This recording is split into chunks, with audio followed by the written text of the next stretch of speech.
discussions between North Carolina and Bill Belichick for the school's head coaching job remain ongoing. Some type of resolution either way is expected this week. NFL Week 14 wraps up with the Bengals and Cowboys on Monday Night Football, 8 Eastern, ABC and ESPN, Manning Cast on ESPN2, and The Simpsons Fun Day football version on ESPN+.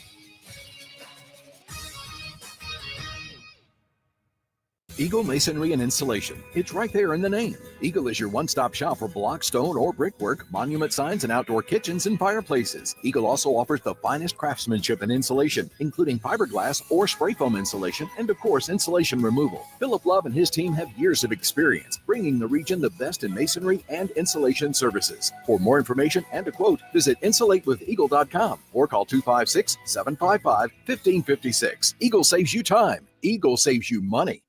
We cover all the SEC schools, including Western Union and Venmo. I want that money! You know, 97.7 ESPN The Zone. Three, two, one. Joe Hunk, John Abraham, Bailey Lowery, 256-576-4977. This is the Morning Blitz. Bandy just reminded me, we got Simpsons football today. The Bengals versus the Cowboys. Two teams that have definitely not lived up to expectations, but I digress. No, Cowboys have. Really? The expectations for them to always suck now. Very good by you. Joe Hunk, John Abraham, the Bandy Man, Bailey Lowery, all here for another week, another day of sports talk. And oh boy, do we have a lot for you guys. Of course, a lot of the stories going to come around the college football playoffs as well as the bowl games that everybody really cares about. We really cannot wait until we see the third string quarterback for South Alabama face off against some transfer from the school that we've never heard of before. But, you know, we'll get into that stuff in a moment. But I would like to remind you that this show is presented by the wonderful people over at Fleming Roofing and Restoration. The guys you need to talk to about all of your roofing needs. If you're having any roofing problems, make sure you look them up online at FlemingHSV.com to fill out your free quote today. And remember that Fleming always shows up. Just like our listeners, as they hop into the phone lines, 256-5764. Is the number to hop in to this morning edition of the Morning Blitz here in No Man's Land. Guys, Alabama got snubbed from the playoffs. And, of course, this is kind of something that we saw possibly happening, especially with that loss to Oklahoma. Say what you will, but that loss against Oklahoma is what kicked them out. And I want to know your guys' final opinions on it because I feel like everybody's got something to say. Oh, yeah, I'm sure it'll be the final opinion. No, I won't. I mean, I'm sure 100% it'll be all of our final opinion. No, I'll let Bailey go first, mainly because I'm still tweeting out the show and letting everybody know we're on live. Yeah. So Bailey, I know that you definitely have an opinion because you were one that was paying attention to Clemson and SMU with, those eyes. For one, didn't expect it to go the way it did. No. Just going to say that outright. I expected this to be, I like the comeback from SMU to make it just a 3-point loss. But again, I expected them to just be guns a-blazing from the start. But apparently I had the wrong team picked. It was Clemson doing it. Well, I mean, I said it before. I looked at this Clemson team. I looked at the SMU. I looked at also the environment that SMU's having to play in. And I thought to myself, this is a game that Clemson's got to win all over it. And they looked like that at the beginning of this game. Then they let them come back a little bit at the end. It gets really tight, really close to Carolina. And, of course, Clemson ends up getting down the field in the span of like 2.5 seconds, kicking that field goal and winning that game, which I got to say, Bandy, if they played 4 quarters, I think Clemson would still win this game. I don't see SMU winning anytime soon against a team at the caliber of what Clemson is, even though Clemson's still ranked 16th, and now they're in the playoffs. Yeah, no, I mean, not with the way SMU was playing. No. I mean, they're another 4 quarters, another 8 quarters. No. I'm taking Clemson in that matchup. And now Alabama out of the playoff, going to be playing Michigan on December 31st. ReliaQuest Bowl used to be the Outback Bowl. A little bit more oomph to that Outback Bowl name, but ReliaQuest Bowl, same thing in Tampa. It's not the not the rematch. We don't get the blooming onions. No, if somebody wins. no, we don't get. We don't get the blooming onion. We don't even get a Pop-Tart, man. Damn. Dude, they don't even have the Pop-Tart Bowl anymore, I don't think. No, they do. They do? And there's 2 more flavors. Who's playing in it?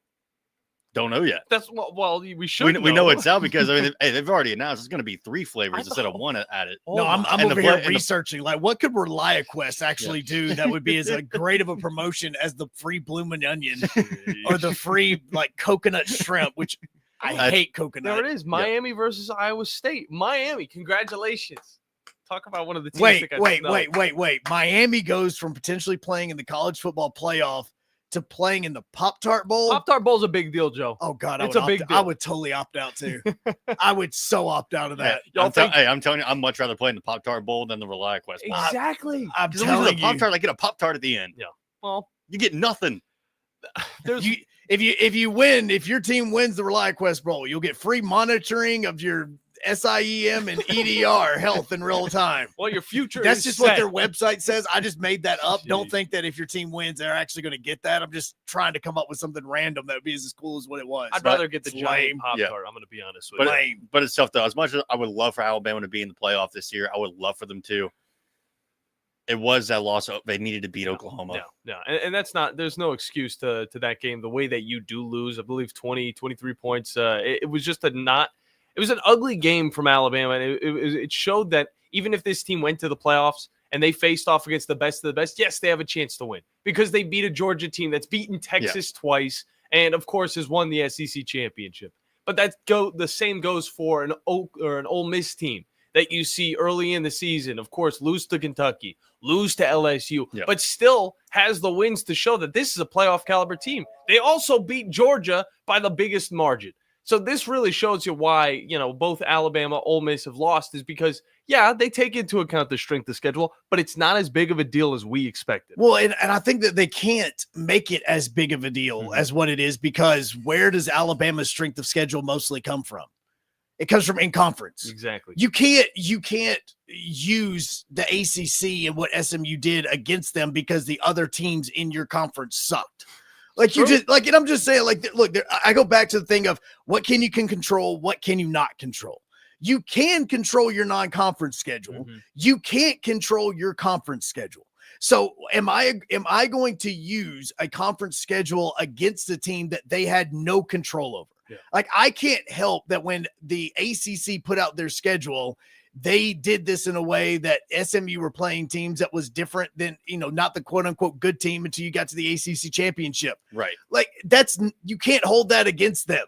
Like, I can't hold the fact that, like, with Arizona State, if this would have been the thing and Texas and Oklahoma had been in the Big 12 still, and Arizona State comes in and they didn't play Oklahoma and or Texas until the Big 12 championship game, I can't help what the schedule you gave me was. Yeah, right. So I think that plays into it as well. Is like, oh, well, we can use strength of schedule to an extent, but when your strength of schedule all comes because you play in a conference as good as the SEC, I can't use that against the other teams that just so happen don't play in the SEC. And I understand where you're coming from with that, but now this poses the question of why schedule tough out-of-conference opponents? Like, why would you do it? Why would you, if you're Boise State? I mean, yes, this helps Boise State, a team like Boise State. But that actually did help Boise for State. For a team like Alabama going after a tougher out-of-conference opponent, even though it's sexy with all these matchups that they have scheduled in the future, why would you do it if at the same time you're already playing in a tough enough conference? Boise State, they play Oregon at the beginning of the season. They take them to the end of the game. There's a field goal kick. Oregon wins this one. Ashton Genty had an amazing game. And again, he added on to his Heisman stats that, of course, might not come into account because we might go with Travis Hunter anyway. But here's the thing. How'd he do this weekend? That's how he did this weekend. Oh, okay, cool. Just want to double check. Exactly. How'd Ashton Genty do in the conference championship game? 219 yards rushing. Oh, okay, cool. Is that over or under right there? I'm pretty sure. 2 touchdowns. And his team is where in the college football playoff? Ashton Genty's? They're like 3. Okay, where's Travis Hunter's team? Exactly. Okay, cool. Just double checking. Yeah. So I'm just we have our votes they're definitely in. I will say this with the bowl games. I wanted to throw this one out to you guys because we were talking about the Pop-Tart Bowl. And that's an amazing trophy you get. Eat a giant cake that looks like a Pop-Tart. It's not a Pop-Tart. It's a cake. The Hawaii Bowl is going to host San Jose State and USF. Okay, hold up. What day is that game on? I am not 100% sure. No, because here's the reason why. It was is a family tradition for me to watch the Hawaii Bowl every Christmas Eve. Okay, the Hawaii Bowl. Yes. It's on Christmas Then Eve. that's all I need to know, baby. It's on Christmas That's Eve. the only bowl game I'm watching. 7 p.m. That is the only bowl game I'm watching, guys. You have no idea. There's been some times I've been going to family Christmases, and sometimes it was and I love my family, but we were in a single wide trailer with a dog that had fleas. Okay. Just all I'm saying. Happens. And me and a couple of the other guys, my cousins, the only thing we had to hold on to was the Hawaii Bowl on a standard definition television. Little boob tube. And I'm just like, that is all we had to hold on to. And so from there on out, every single year, whenever we're doing Dirty Santa, any sort of Christmas, the Hawaii Bowl has to be on in the background. So that's why I was double checking that we hadn't moved that away from Christmas Eve. Oh, I just wanted to let you know that USF is going to have a round trip of over 10,000 miles. Just wanted to throw that out to you. They probably don't even care about this game. Again, third string's probably going to be playing in the majority of it. They get to go to Hawaii. Yeah. Oh, 10,000 miles. Just the one bowl I'm not opting out of. I will opt out of 99% of these bowl games. I would not opt out of the Hawaii Bowl, Gotta man. go across the freaking world to go to them. Give me the Oh, man. Hawaii Bowl on the beach, me, Maui, hanging out. I'm all there. I'm talking Man. about the figure, not the city. Man, you're telling me you're gonna miss a Dirty Myrtle Bowl? I'm going to totally miss the Dirty Myrtle Bowl. Don't even know what that is. Did we cancel the been to- Poinsettia Bowl or whatever it is? You've heard of the Myrtle Beach Bowl? Oh, the Myrtle Bowl. That bowl. Okay. They sound like Murder Ball or something. I don't know. Dirty Myrtle. Dirty Is the Myrtle. Gasparilla Bowl still taking place in Tropicana, or was it supposed to take place in Tropicana? I mean, I know that we're not doing anything with that stadium now, but I didn't know if they'd move that one or not. Like, this is, again, 99% of these bowl games I literally will not pay attention to unless I go back across the Tennessee state line and make bets. We're going to hop into the phone lines, get your guys' opinions on all of the playoff action as well as some of these bowl games. The Fenway Bowl is one that intrigues me because instead of playing football, these two teams should play basketball because it's UConn versus North Carolina. Look, they should be. Look, these are the only bowls I'm paying attention to. Hawaii Bowl, any bowl game that's in a baseball stadium. That's it. Pinstripe Bowl. Those are the ones right there. Yes. A football state game in a baseball stadium. I am all for. Are you sure you want to watch Boston College versus Nebraska? Because it is happening at Okay. Yankee Stadium. And it's probably going to be snowing. It's going to be ugly. That you're probably going to be looking out, and the whole field is going to be made of ice from all the Yankee tears because Soto is now in the Queens. Golly. Like it's all of it, man. I am all here for it. It's going to be awkward when they visit during the season. We're going to love it, though. We're going to love it. How much of an impact will he make? That's what I want to know. We hop into the phone lines. Pack that Travis Hunter made because they're not playing in a college football playoff championship game or anything. One of the most intriguing parts about this ReliQuest Bowl is, of course, the matchup. Not the rematch we thought we would get at the point we would get, but you know what? We get more phone calls from Mr. Wolverine at Dan, a.k.a. Natty Dan. How are you doing today, Danny? Well, doing quite well. Newsflash, Sunday morning, I found out that Ward Emanuel, Big Ten commissioner, which is the head of the committee, had a phone call from Connor Stallion in the morning, and they both agreed to keep Alabama out. I honestly wouldn't doubt that. I mean, Stallions. I mean, he's got a lot of video on it. He's got a lot of video on it. Yeah, all right, well, and Joe, I'm with you, bro. Anytime there's sun on the beach, that's where I'm at. I tell my wife every year I want to go to Siesta Key Island every year, and she haws me. And some years I get it, and some years I don't. But you put my toes in the sand and the beach, I'm in. I don't care what beach it is. Look, I had a friend of mine go to Hawaii when MTSU made it a couple of years ago, and it was one of the coolest trips in the world to go down to the Hawaii Bowl. Like, I want an SEC team in the Hawaii Bowl. Let's make that a thing.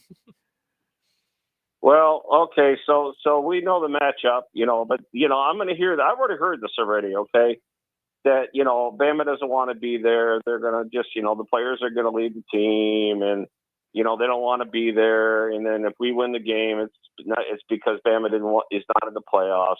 I've felt that scenario, and I've been in that scenario. And Bama's done that before. So please, Bama, don't all your players stay. Let's play the game.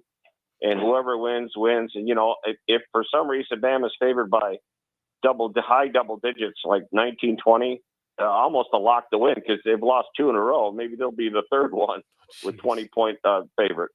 Well, I definitely see this to some players as a pretty big game, despite it, of course, being a bowl game. It's kind of meaningless, but you're still facing off against the team that took you out of the playoffs last year. Like Jalen Milroe, I think he's coming out here, and I think he's going with vengeance. I don't see him opting out of the game. But, of course, transfer portal opened up today. We've already seen some names come out from Alabama, mainly in the wide receiver core, that are going to be on their way out. We'll talk about that one later. But for Michigan, I mean, this is a team that, of course, there's 633 names already in the transfer portal. It's crazy. For Michigan, 633. though, this is a team that has had an underwhelming season, but of course, it's kind of a rebuild over there in Ann Arbor.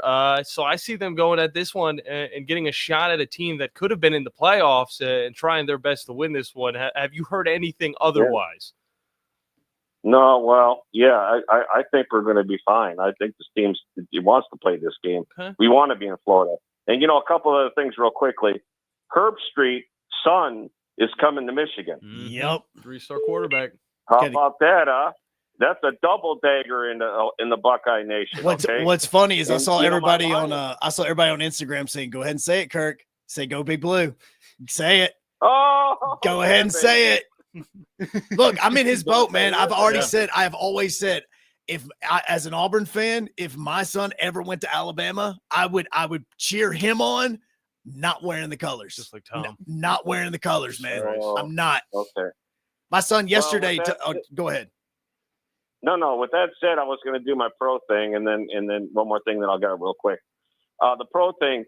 Come on, my division. Start playing.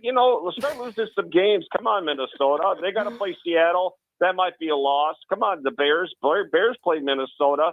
We've already took out Green Bay. They're gone. Mm-hmm. I just need that one more loss for Minnesota. Come on now, okay? You can do that for me. I think we're going to win the NFC, on to the Super Bowl, and Hutchinson's coming back, playing that game, and we're going to win that Super Bowl. With that said, speaking of winning, wacky underdog, baby. Who's the man? About that? So we got a lot of winners from this past week. Forgot to put mine in. Well, we still got them. Afterwards, we also got our own in, and I don't think any of us got ours right. I forgot to get mine in. I got all excited about everything happening, and I forgot to say mine on air. But, and it hit, and I didn't even say it. Natty Dan got 5 points. Marshall over UL. Huge win from you, Natty Dan, and that'll boost you up. Let me see. To number 1 at 21.5 points. What is this, clockwork? Come on. You won it last year. Well, you know what?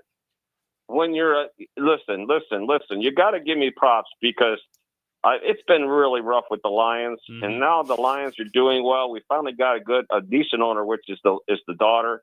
Great general manager, great coach, and the Michigan thing coming up and everything like that. What they did this past year with the Natty, it's good to be a winner. For a while there, I wasn't. Okay, so it's due, guys. You know how it is. You keep whacking at the tree, and eventually you chop it down. Exactly. No, and you've got a lot going your way. Of course, Michigan's national championship and all that good stuff. But appreciate your call as always, and hopefully the Lions keep winning.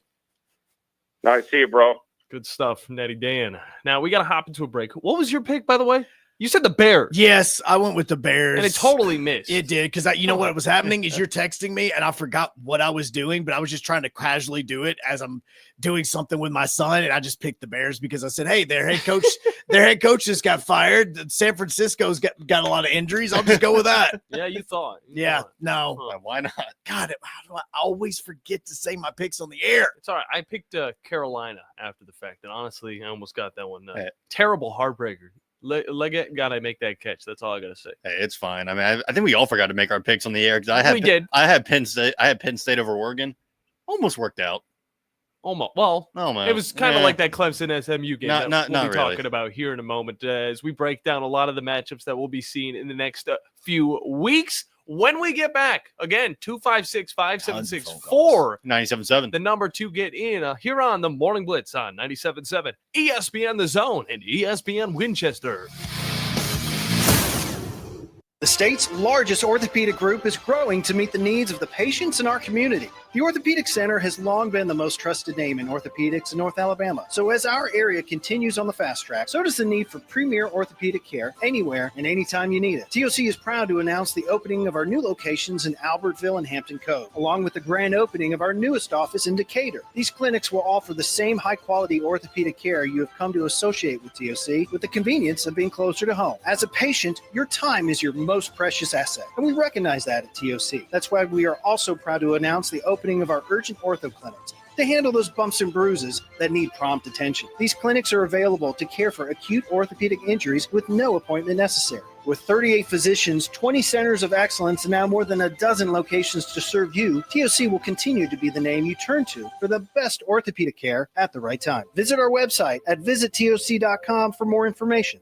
TOC, helping you live a better life. It all comes back to money. Visit our store right now at zonedeals.bigdealsmedia.net to take advantage of all the best deals in the Tennessee Valley. Or just go to our website, 977espn.com, and click on the Zone Deals logo to start saving right now. Now, as to the price. These deals won't last long, so get yours now. Zone Deals. You'll thank us later. A man who could easily afford to buy a vowel. Ann Adams with Berkshire Hathaway Rise Real Estate is the one name to know if you're buying or selling real estate. With years of local experience, Ann Adams offers buyers in-depth knowledge of the local housing market and will narrow available properties down to those you'll be interested in so you can save time when shopping for your new home. If you're ready to sell, Ann offers a seamless process using accurate pricing and expert negotiation skills to make sure you get a fair price for your home. Call Ann Adams today at 256-337-2625 or log on bhhsriserealestate.com. In the Army National Guard, soldiers serve part-time and close to home.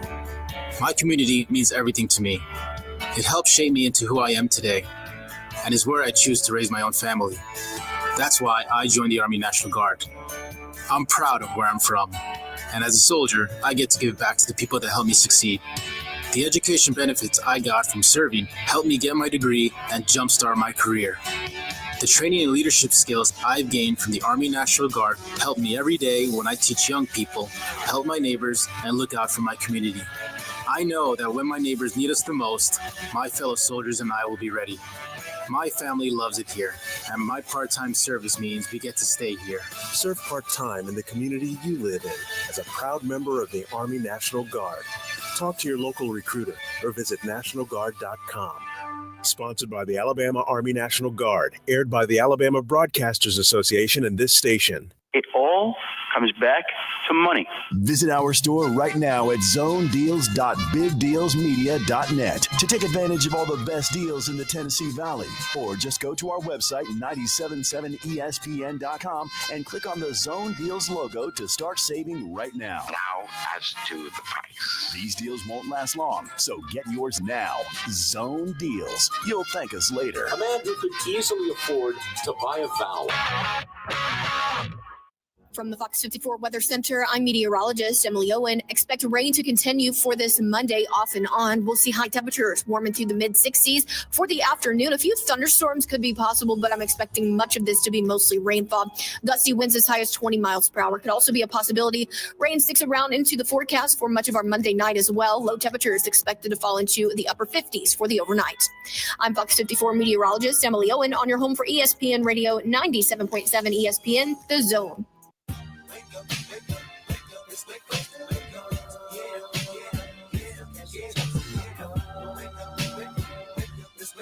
Hello and welcome back into the Morning Blitz. John Abraham, Captain Cool, alongside Joe Hunk and the Bandyman Bailey Lowery. You can also watch the show over on WZZN TV on our YouTube and X.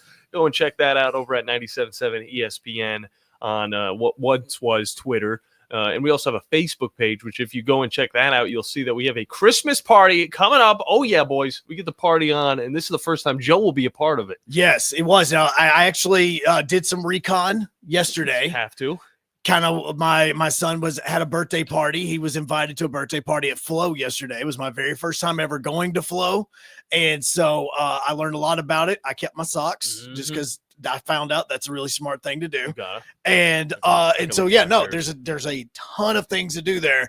And my son made his very first basketball shot ever there. It took him it took him a few times, but I have it documented, and it was his very first time ever making a basket. You got video of it? I've got video of it. All Yeah, right. no, I made sure to have video of it because he started getting so close. I'm like, this is a momentous occasion. He's never made a basket before. Let me go ahead and get this video. Yeah. I mean, I don't have his first hit on camera or anything, so I can get his first shot. There you go. But yeah, no, it has tons of things that you can do for everybody, and it is absolutely fun. So it's going to be Monday night is when we are going to be there. All of us are going to be present for this, and we're going to be brand new toys and everything. Yeah, raising toys. Yeah, bring toys along, and you'll be able to jump, or your kids will be able to jump for an hour. And then on top of that, you'll also get fed with food from Bubby's Diner, of course. And I mean, if you're not a jumper, that's totally fine. There's also going to be a mini putt course. There's like cosmic putt in the very back, Mm-hmm. which we went through and it played there. You have the basketball court that you can play on, like we were talking about. Andy will be on that all day long. There are inflatable obstacle courses that you can play on, and then of course tons and tons of trampolines that you can play on. There's like a zip line. I also may or may not have sprung my child on the trampoline. I didn't know you catapulted him? I didn't mean to. He just said, "Hey, Dad, come jump," and my first jump caused him to jump. Didn't mean to. Like Van Halen jump? Not like that. Like it wasn't a jump in. Also, if you're into American Gladiators, they've got the jousting competition over in the backside as well. Yes. So fun. That you can do. I mean, there are so many things that you can do over at Flow. This is going to be extremely fun. Plus video games, plus, all this other stuff. There's also a game room or two. We'll go live with the Tom Abraham Show on location starting at noon, and we'll have the drive as well. But good thing is you're not missing any of the college football because there's no bowl game that day. It's going to be the 14th. You get the Celebration Bowl. You get the Salute the Veterans Bowl with South Alabama and Jackson State, and then, of course, South Carolina State. Who really cares? But you also get Memphis versus Virginia on December 17th. Yeah, the bowl games don't really ramp up until we get close to the New Year's. But let's hop into the phone lines and talk with Jeff from the Borough. Jeff, how are you doing today? I'm all right. I guess Drew's still crying because Bama's not in the playoffs. It's tough. I don't want to send a little dig about SMU. They're going through the big D. It's always a death penalty. We paid Dickerson James and Lance McElhaney. We got the Camaro, Porsche, and Lamborghini in the car palace. We're going through the big D. It's always a death penalty. That's what they'll be known as, DPU, death penalty U. You see, they paid players and they got busted. Well, same repeat violator clause. Way back in the day. Yeah, same could be said. Throwing at Ole Miss. Yeah. A lot of teams now buying a lot of their players to come in and join their teams. Whereas you see these guys in Alabama or in Oregon, Ohio State, Ole Miss, driving Lamborghinis, driving these Bugatti. No, nobody's driving Bugattis. Take it easy. But then you see SMU out there driving their Ford F-150s, getting to campus, then playing some football, and then, hey, now they're in the playoffs. Pretty big deal for that team in the first season of the ACC. They can pay them now. They couldn't back then, but they value the conference championship game. So I suggest no automatic bids in the future and just go with the top 12 poll. I agree. The only conference that won't get rid of it is Sankey and the SEC. They'll never get rid of the championship game.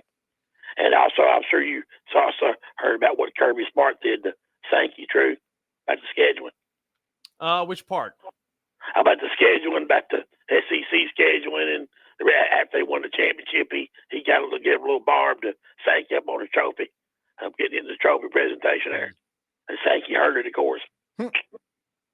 I'm sure y'all didn't hear about that. No. Where he had to play all the SEC teams on the road this year. There was 3 of them they had to play on the road. Oh, yeah. And of course, it'll switch. Next year, they play them at home. I forget who it was. There's an article in the paper this morning about that. He basically gave a big barb to Sankey when he got the trophy, winning the SEC this year. They're talking about how the roughest, like Betty have a rougher schedule as some other teams in the league.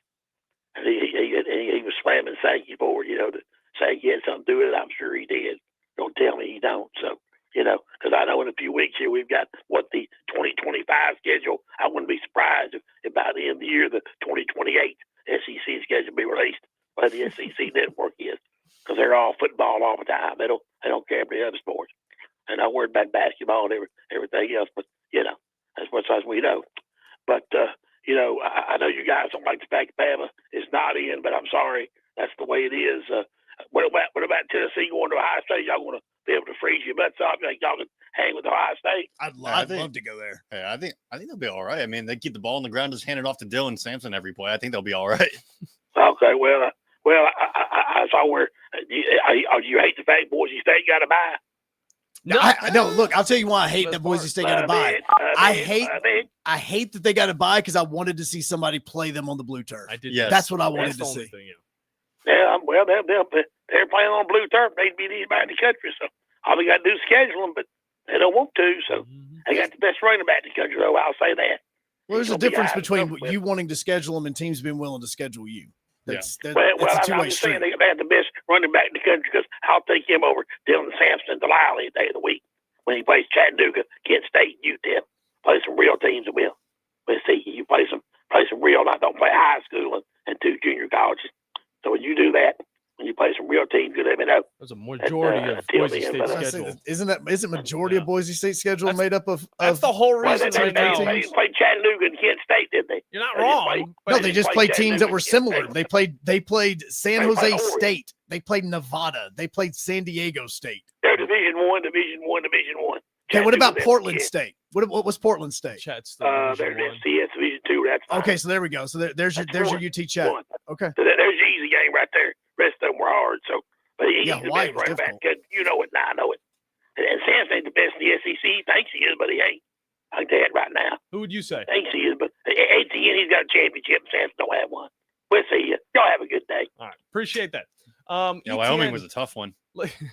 A lot has been thrown at ETN this season. He was supposed to be a lot better than he actually was. But no, Dylan Sampson by far, I would say, top running back in the SEC this season. ATN was making a case, though, in the championship. He did. He was making a case for it. And look, he had to show up in that game. All right, you get Gunnar Stockton to come in, and we're definitely going to have to hop into this because I thought that SEC championship was one to remember for it was an absolutely amazing game. But and look, as the whole thing was going on in this, every single thing that happens to Kirby Smart, I feel like is just Alabama, but in a different uniform. It is. It really is. It's the same scenario as Jalen Hurts and Tua Tagovailoa. Tagovailoa coming in, winning that game just a few years back in the SEC championship. It is a similar thing, just in a different font. I mean, and then you have Carson Beck running onto the field. He can't even pick up his arm. And we all knew he was handing the football off. Yeah. Like, we all knew it. It would actually been a ballsier call if he would have tried to play and that wasn't a handoff. A little shovel pass. Yeah, exactly. Like, if you just try to do something else because they were sold out on the run. First off, Texas still couldn't stop it, even though they were sold out on it. But at the same time, like, this was an amazing football game on both sides of this. Like, yes, Quinn Ewers made mistakes on this, but yes, Carson Beck made mistakes. You had defenses that were playing fantastically. You had, the pick six, and you had the interception that should have been a pick six, and all this. Like, this was a fantastic football game. Like, there was no hint of, oh, hey guys, we're both in. Like, we're not going to worry about this. No, we're both in. You knew that Texas wanted to win that game. And just imagine how Greg Sankey felt, though, looking at both of these teams, a team that has been on top of the SEC for many years now, compared to a team that has come in from the Big 12 and is just now, challenging one of the juggernauts of college football. This is exactly what he wanted. He didn't want Texas to win that game. I'm not speaking for him, but I'm saying this. He probably didn't want Texas to win this one, but he loved to see that Texas is going to add on to this conference for years to come. This is exactly what he wanted. And I think this game, although it wasn't exactly what he thought was going to happen, went the way that he thought that this league would actually come to an end. At the end of the day, both teams still going to make it into the playoffs. I will say, though, the SEC championship, by far the best game that we watched. It was the closest thing to the NFL, too. I don't know if anybody has realized that at this point of the season. When we see SEC teams face off against each other, the top teams play each other, they're always very low-scoring games. It's very defensive heavy. That's something we do not get in the Big Ten because it's a mashup now of the Big Ten and the Pac-12. What do both of those conferences have? No defense. No, and with the SEC, you have two teams that have already played each other once. So they not only have all the other 11 games on film, but they have the one that they actually played against each other. So they're able to go through a lot of that. And two, you have this ability now that that both teams were going to try to come out and do something different to win a championship. Like that's the other part of this is that, yes, the SEC championship does still matter. in that way because Georgia's playing this thing basically at home. You have Texas fans that have come all the way from Texas to Atlanta in this first college football playoff and that's happening now, and they're playing in the SEC championship game for the first time, playing in a conference championship, not in their own state. And they're playing in a game against an opponent that basically is the new Alabama, and you're trying to prove that you're that. If anything, we could say that Texas is the new Georgia because now Georgia has become Alabama. Alabama's the new Ole Miss. Alabama's is going and playing in the whatever bowl that they're playing in now against Michigan. ReliQuest. Come on. My bad. The Remember ReliQuest the bowl. name. Okay, I promise you. Nobody's going to remember the name because it'll change in 2 months or 2 years, whatever. But, Georgia's the new Alabama. Texas could be the new Georgia where they think that they have it all built like the way that they should, but it's not 100% perfect yet. Like you could look at Quinn Ewers on the sidelines. You could see him after Alabama or Georgia scored the touchdown, and he's just sitting there with his head. He's looking up at the sky like, I can't believe we just lost this and I'm not, and I didn't win this game. Like it meant something to him. There was no, we're getting rid of the conference championship games because of X and because of Y. No, we didn't do any of that. And everything worked out the way that it was in conference championship weekend, worked out the way that it should. You had the best team in the best conference winning. You also had Clemson winning the ACC because they always win the ACC.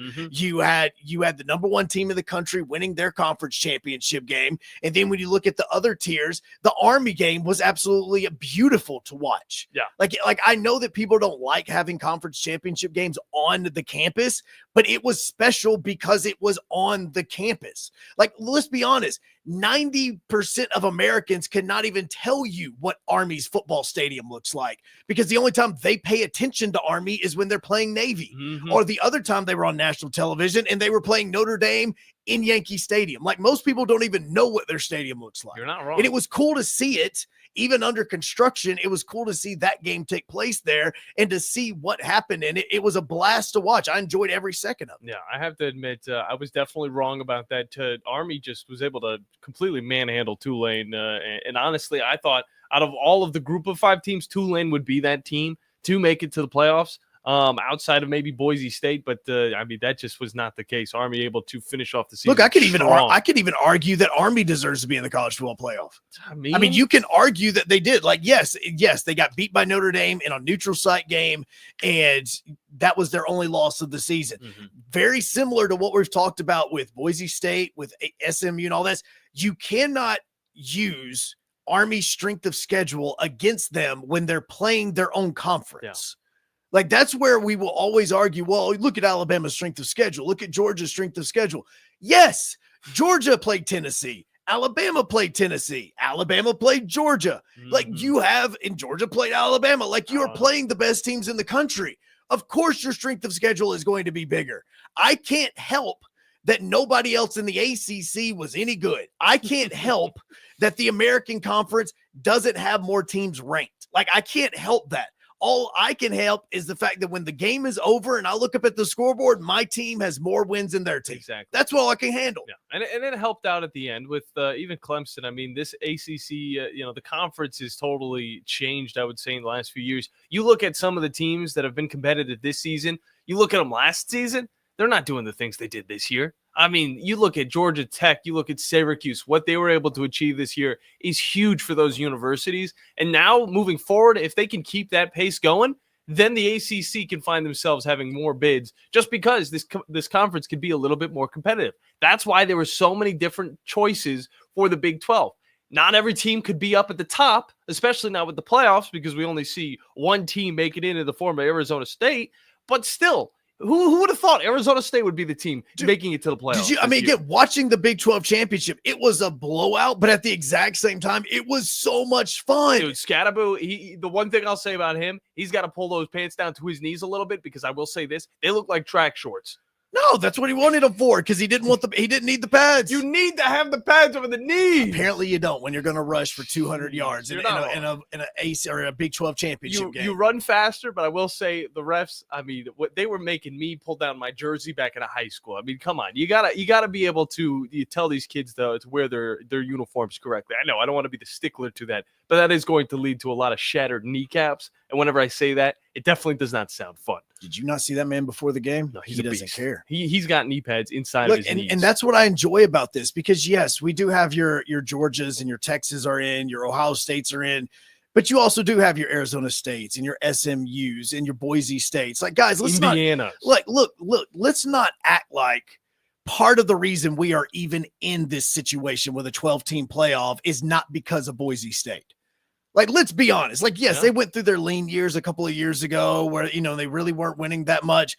But let's not act like Boise State not doing what they have done in the Mountain West Conference. You got it. In the West Conference is not part of the reason why we even got into a discussion for a college football playoff to begin with. And we're now here for a 12 team. So for them to be involved and get a bye, like, I am all for this, except for the fact I wanted somebody to play on the blue turf. I wanted that so much. I wanted to see an Alabama, an Ohio State, or somebody having to go to Boise, Idaho, and play on the blue field. No doubt about that. It's happened before, though, where we see these teams in the group of 5 conferences. They do well, but they get left out. A lot of people were a little upset about UCF a few years back. You could go even farther back to the 2013 year, whenever NIU was actually a decent team. Remember the team that isn't anything this season that was able to beat Notre Dame? Yeah, they actually went to a pretty big New Year's Bowl one time ago.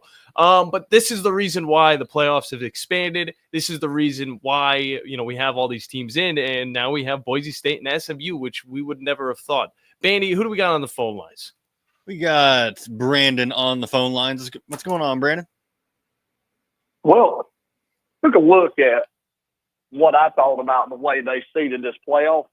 If you want to get away from the whole being mad about Alabama not getting in it. We're never getting away from that. We never said anything about it. How dare they leave us out after we've only lost 3 games and 2 of them to teams that were garbage. Come on. Yeah. Hey, to be fair, so did Clemson. Well, if you look at what Josh Pate said yesterday, if you look at the raw numbers of what their criteria for the college football playoff says, you know where Alabama lands? Where's that? 11. Mm-hmm. He called them out on that. He said, if you just look at the math of what y'all say you're supposed to do, he said, but the automatic qualifier, you had to go in here and throw Clemson in at a 3-loss. Exactly. In their garbage conference. He goes through all of it and just wears them out and talks about how he don't like the automatic qualifiers. And I'm with him on that, but we're probably going to 16 or more. So, but you take a look at how they seeded the playoff bracket, and that's the biggest thing that I've got a problem with, other than Army not getting in over SMU, which they should have. At least that would give me somebody I could have cheered for. But I would have had, and I tweeted y'all the picture of the bracket I made. Yeah, I've got it pulled up.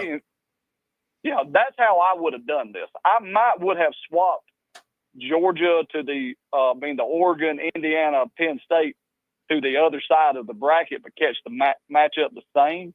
But that would have been better, because if you tell me, okay, we're going to playoffs and I've got Clemson and Tennessee playing each other, there's going to be some people after each other's throats. Yeah. That is going to be a game people are really going to bring it. Then you got SMU, Texas. You can't tell me that SMU wouldn't like a shot at Texas, and that wouldn't be a hell of a fired-up game. Ohio State and Indiana, that would be a hell of a fired-up game. Yeah, you're basing this on region. Like, you're basically putting it into like region rivalries as far as what would give us the most passion at a home site. Oh, absolutely. Most intrigue to it. No. Most probably people watching it. If you're not going to if you're going to do it, you ought to do it right, and you ought to look at it and say, what makes the matchups the best? Because then at that point, you don't have a bunch of repeats. None of these games would be repeats before probably, I would say, the final. And these games are going to be more watchable, and more people are going to want to go to them. I mean, when you got Alabama versus Ohio State, okay, the people at Tennessee and Clemson would fight each other to death with plastic butter knives in a Wendy's parking lot. Especially after what happened in the Orange Bowl a couple of years ago. Oh, yeah. Yes. Yeah. I mean, at least make it to the point to where it's got a little extra to it. That way you want it just a little bit more because of who it is. I totally agree. And I just felt, continue on. I just feel like they totally missed the bus with that, and I don't understand how people in that room couldn't look at that and see these natural rivalries and say, let's Thunderdome this thing and see how it goes. I understand where you're coming from, and honestly, in some points, I do agree. But Ward Manuel, he said it. I mean, they're just here to place the teams, and we appreciate your call, Brandon, as always. But yeah, they're just here to place the teams, and where they placed it, it all lined up in the way that the bracket looks now. Now, this is something that could change in the future, especially if they branch out to 14 teams, to 16 teams. I don't think that's something that they need to jump to right now, but I will say this. Looking at it and seeing some of these matchups and seeing the way that you're adding in some of these other teams, like, of course, the SMUs, like the Clemsons, it's going to get to the point where they're not going to be able to handle some of the higher opponents, especially if they're ranked, 16th or if they're ranked 14th, just barely outside of that line. Whereas a Boise State, that's a team that we've seen go against the best. We've seen them almost win. They could possibly, at one point, be up in the top 3 this season, but that's just not what happened. But it is something to speculate throughout as we continue on here with the Morning Blitz. When we get back, your phone lines, as well as talking a little bit more about the matchups themselves and where we rank them, at least giving them grades. We're going back to school with this one here on the Morning Blitz on 97.7 ESPN, The Zone.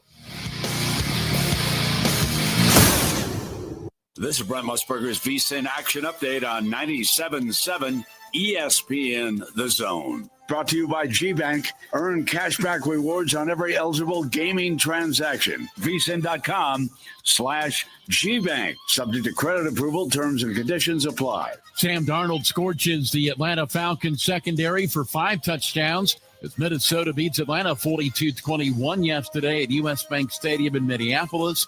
Falcons return to action as a 4.5-point road favorite at the Las Vegas Raiders this week, 43.5 the total. Cincinnati Bengals a 5.5-point favorite of the Dallas Cowboys on Monday Night Football. The Bengals have won 6 straight road games against NFC opponents. Cowboys have dropped 5 of 6 at home. Alabama, the first team out of the college football playoff. Instead of a playoff game, they'll meet Michigan in the ReliaQuest Bowl in Tampa as an 11.5-point favorite on New Year's Eve. Mike Sennett, 97.7 ESPN The Zone.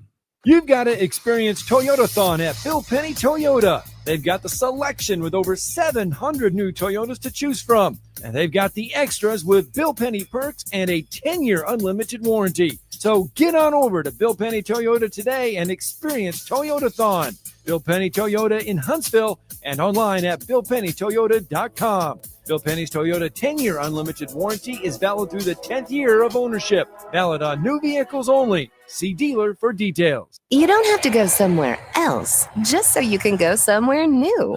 Plan your next vacation with Huntsville International Airport and Breeze Airways. Enjoy friendly, convenient, nonstop travel to some of the most exciting destinations in the U.S., including the home of iconic casinos, world-class shows, dining, and entertainment. Las Vegas. With flights starting as low as just $79, Breeze has got you covered with easy, breezy, nonstop flights to Las Vegas. Book nonstop to Las Vegas now at flybreeze.com.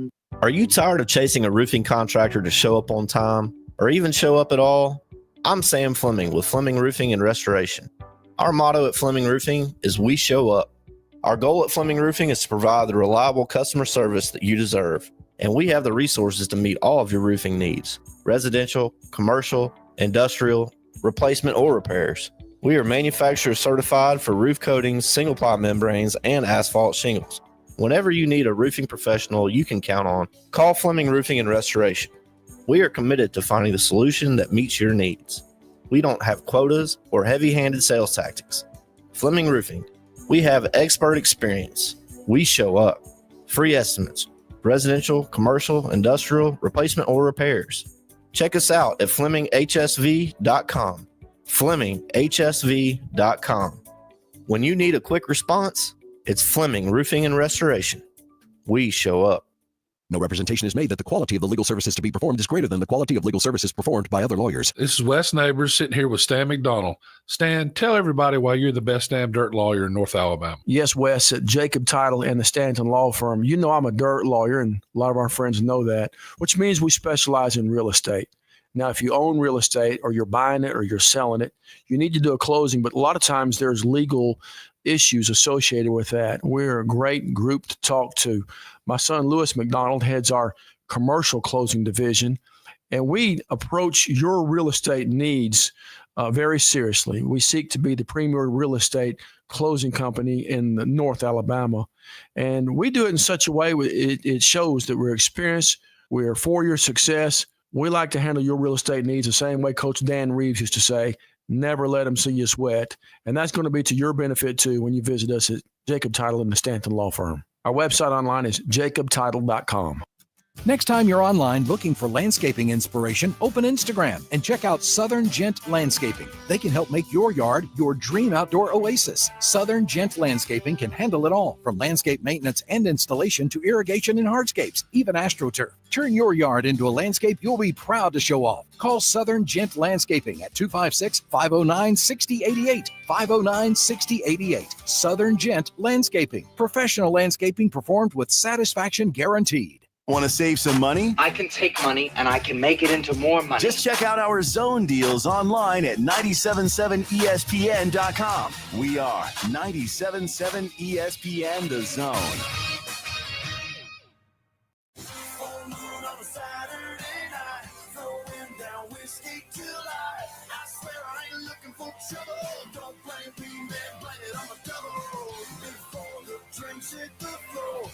Final segment of the first hour here on the Morning Blitz. John Abraham, Joe Hunk, the Bandy Man, Bailey, and Larry, as always, bringing you guys 2 hours straight of sports talk.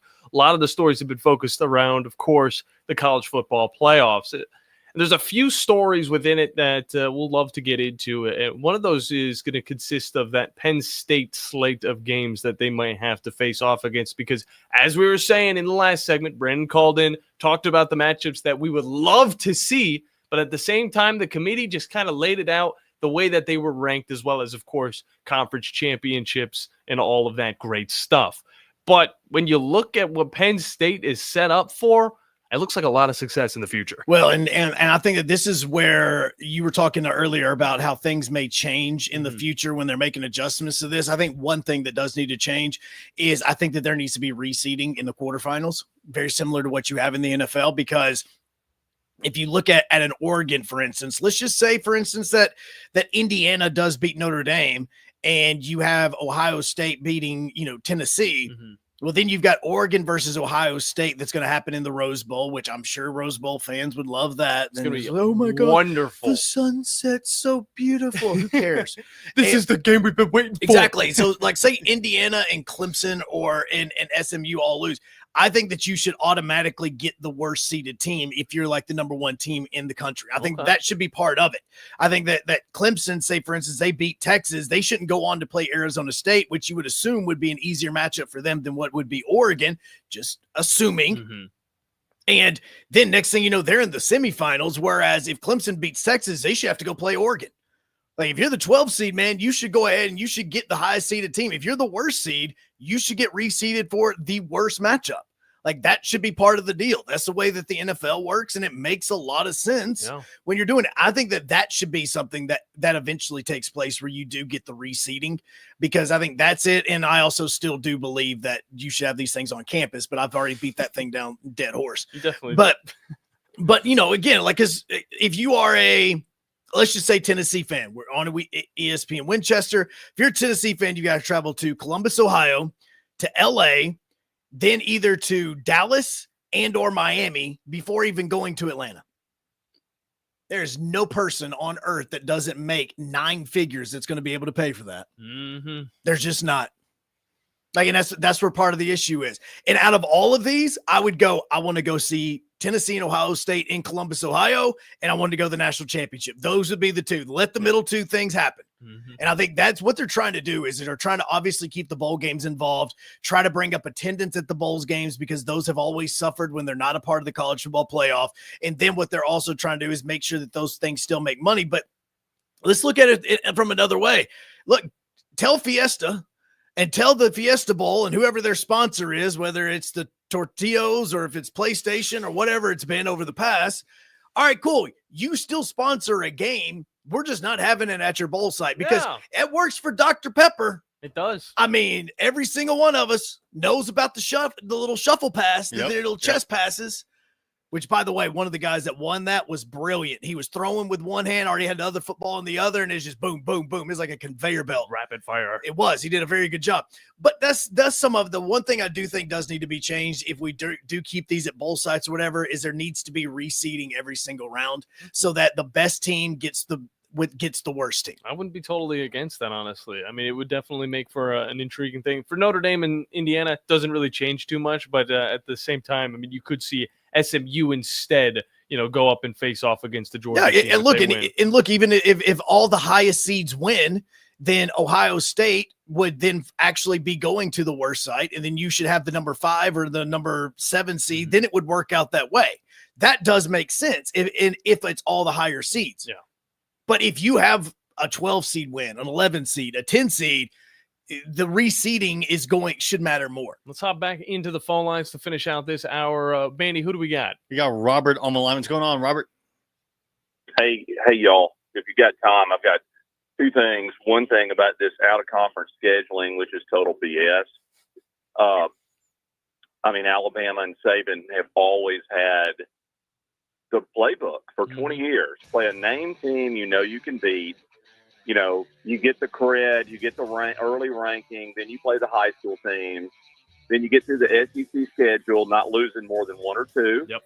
Go to the championship and move along. So Alabama and these other teams, there's not one SEC team that can blame out of conference on costing them a bid. No doubt. In conference. And we got 30 seconds, Robert. Throw in that second one. We'll be talking about it. The other part is on the selection. They should only have polls after week 6, 9, and then the final poll, so they can look at the entire body of work. They got boxed in having Alabama lose at Oklahoma. I agree. And they couldn't do anything about the seeding at the end. I appreciate it, Robert. Good stuff from you. We'll be talking about it all day long here on the Morning Blitz. It all comes back to money. Visit our store right now at zonedeals.bigdealsmedia.net to take advantage of all the best deals in the Tennessee Valley. Or just go to our website, 977ESPN.com, and click on the Zone Deals logo to start saving right now. Now, as to the price. These deals won't last long, so get yours now. Zone Deals. You'll thank us later. A man who could easily afford to buy a vowel. AL cert number 21014. Welcome into the hottest and coolest game show around called The Freeze. Today's contestant, Bob. Bob, can you tell me the heating and air business that provides free service with repair? Is it Talent Heating and Air Conditioning? Can you tell me which heating and air business provides free second opinions? Talent Heating and Air Conditioning. You are our grand prize winner. You have won a visit from the #1 heating and air business in the Tennessee Valley. Talent Heating and Air Conditioning? That's right. Talent Heating and Air is coming to you. This is Thomas with Talent Heating and Air Conditioning, and you don't have to win a game show to use us. We have free second opinions year-round, and we're doing free service calls with a repair. So just remember, call Talent Heating and Air Conditioning at 256-503-4490, or visit us on our website at talenthvac.com.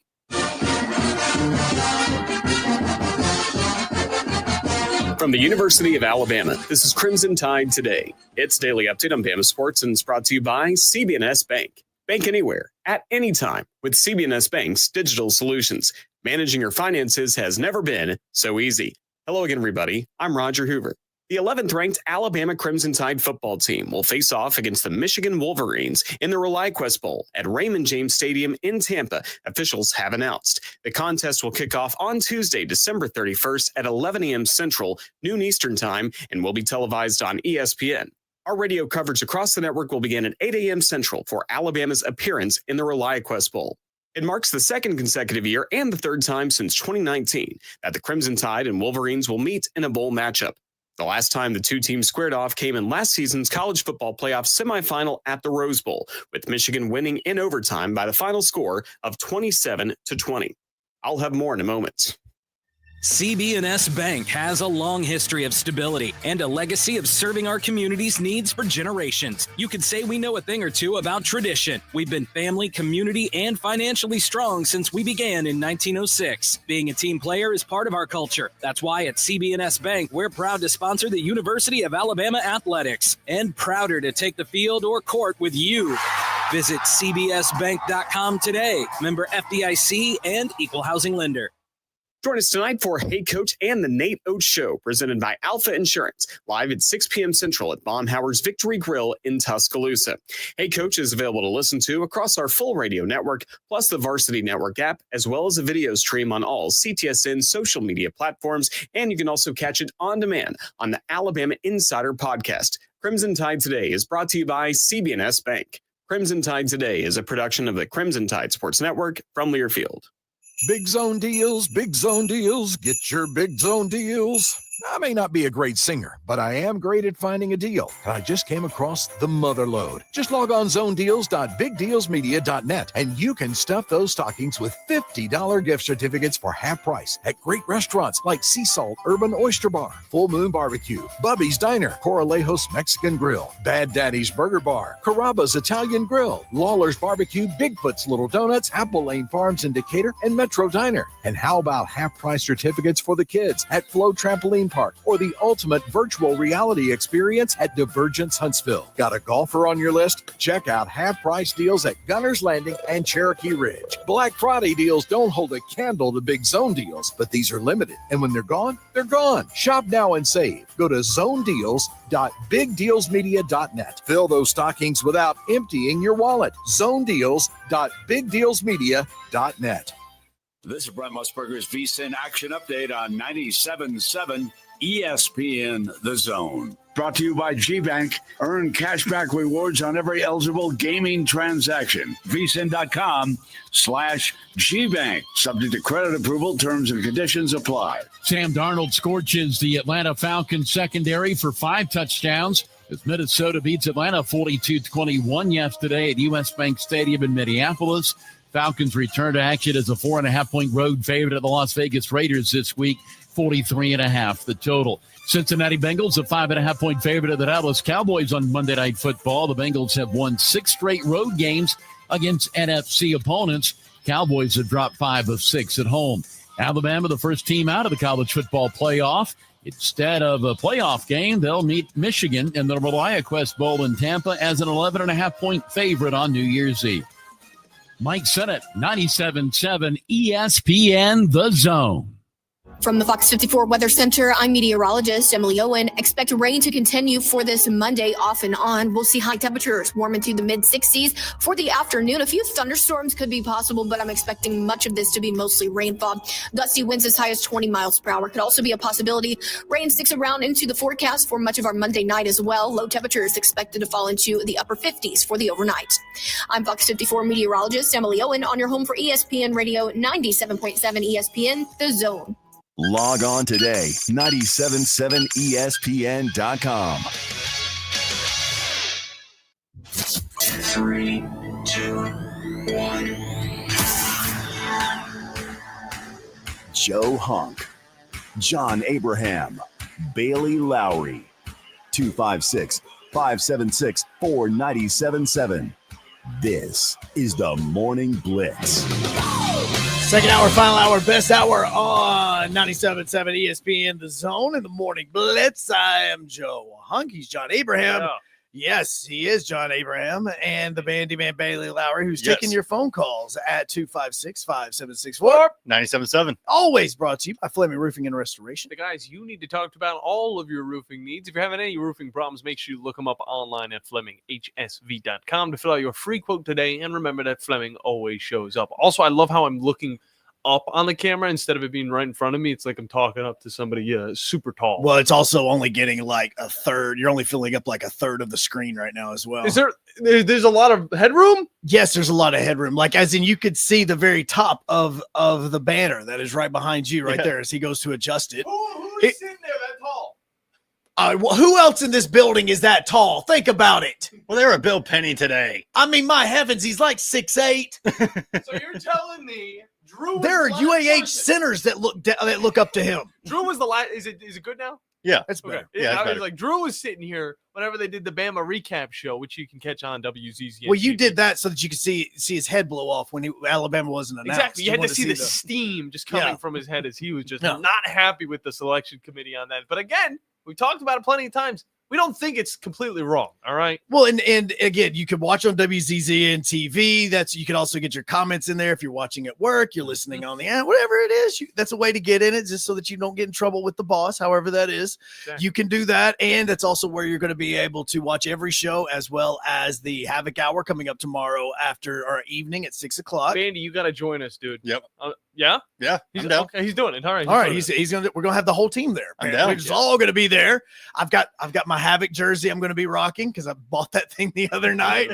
So I'm gonna be rocking that. It's 6:00. It's going to be on YouTube, so you can watch it there. We'll throw it out on every single social media feed that we possibly can. Mhm. But as the other things is, obviously, then coming up next Monday, you'll be able to see the way that Flow looks and the party that's going on there, as we have our Christmas party that's going to be coming up next Monday night. Exactly. And with the new capabilities we have with our stream, we're going to actually be able to show you a walkthrough of Flow while the stream is going on. So just think about that. You guys probably like, what? Huh? We could do that? Yeah, we can do that. Yeah, we can do Yeah, we can do that. Yeah, and we obviously appreciate Flow as well as Talent Heating and Air, North Alabama Mortgage, and TOC for helping us do the toy drive that is going to be taking place at Flow beginning on Monday afternoon. And it starts with the Tom Abraham Show. And they can't forget about Bubby's Diner, as they are going to be Yes. supplying us with that good food. Now, the Robert called right before the break, Yes. and he got on a couple things. I was like, let me write these down so that we can talk about these when it comes to the College Football Playoff Committee, the way things were selected. The non-conference schedule thing, I want to hold off until next segment because I got a lot of information in my head that I'm thinking about with that one. But the top 25 rankings in this, like he says, look, the rankings should not be released before the 6th or 7th week in all of this. Let me ask, let's go back to history on this, because I'm genuinely curious, because we get so hung up in how everything has been done for so long. We just automatically say, well, that's the way things are done. Yeah. Why do we put out top 25 poll? Like I'm just genuinely asking, outside of, it's clickbait and it gives us something to talk about in the off season when nothing else is going on. Why do we put out a top 25 poll and we look at that as the Bible going into the start of the college football season? Well, we want to see who's the best of the best going in.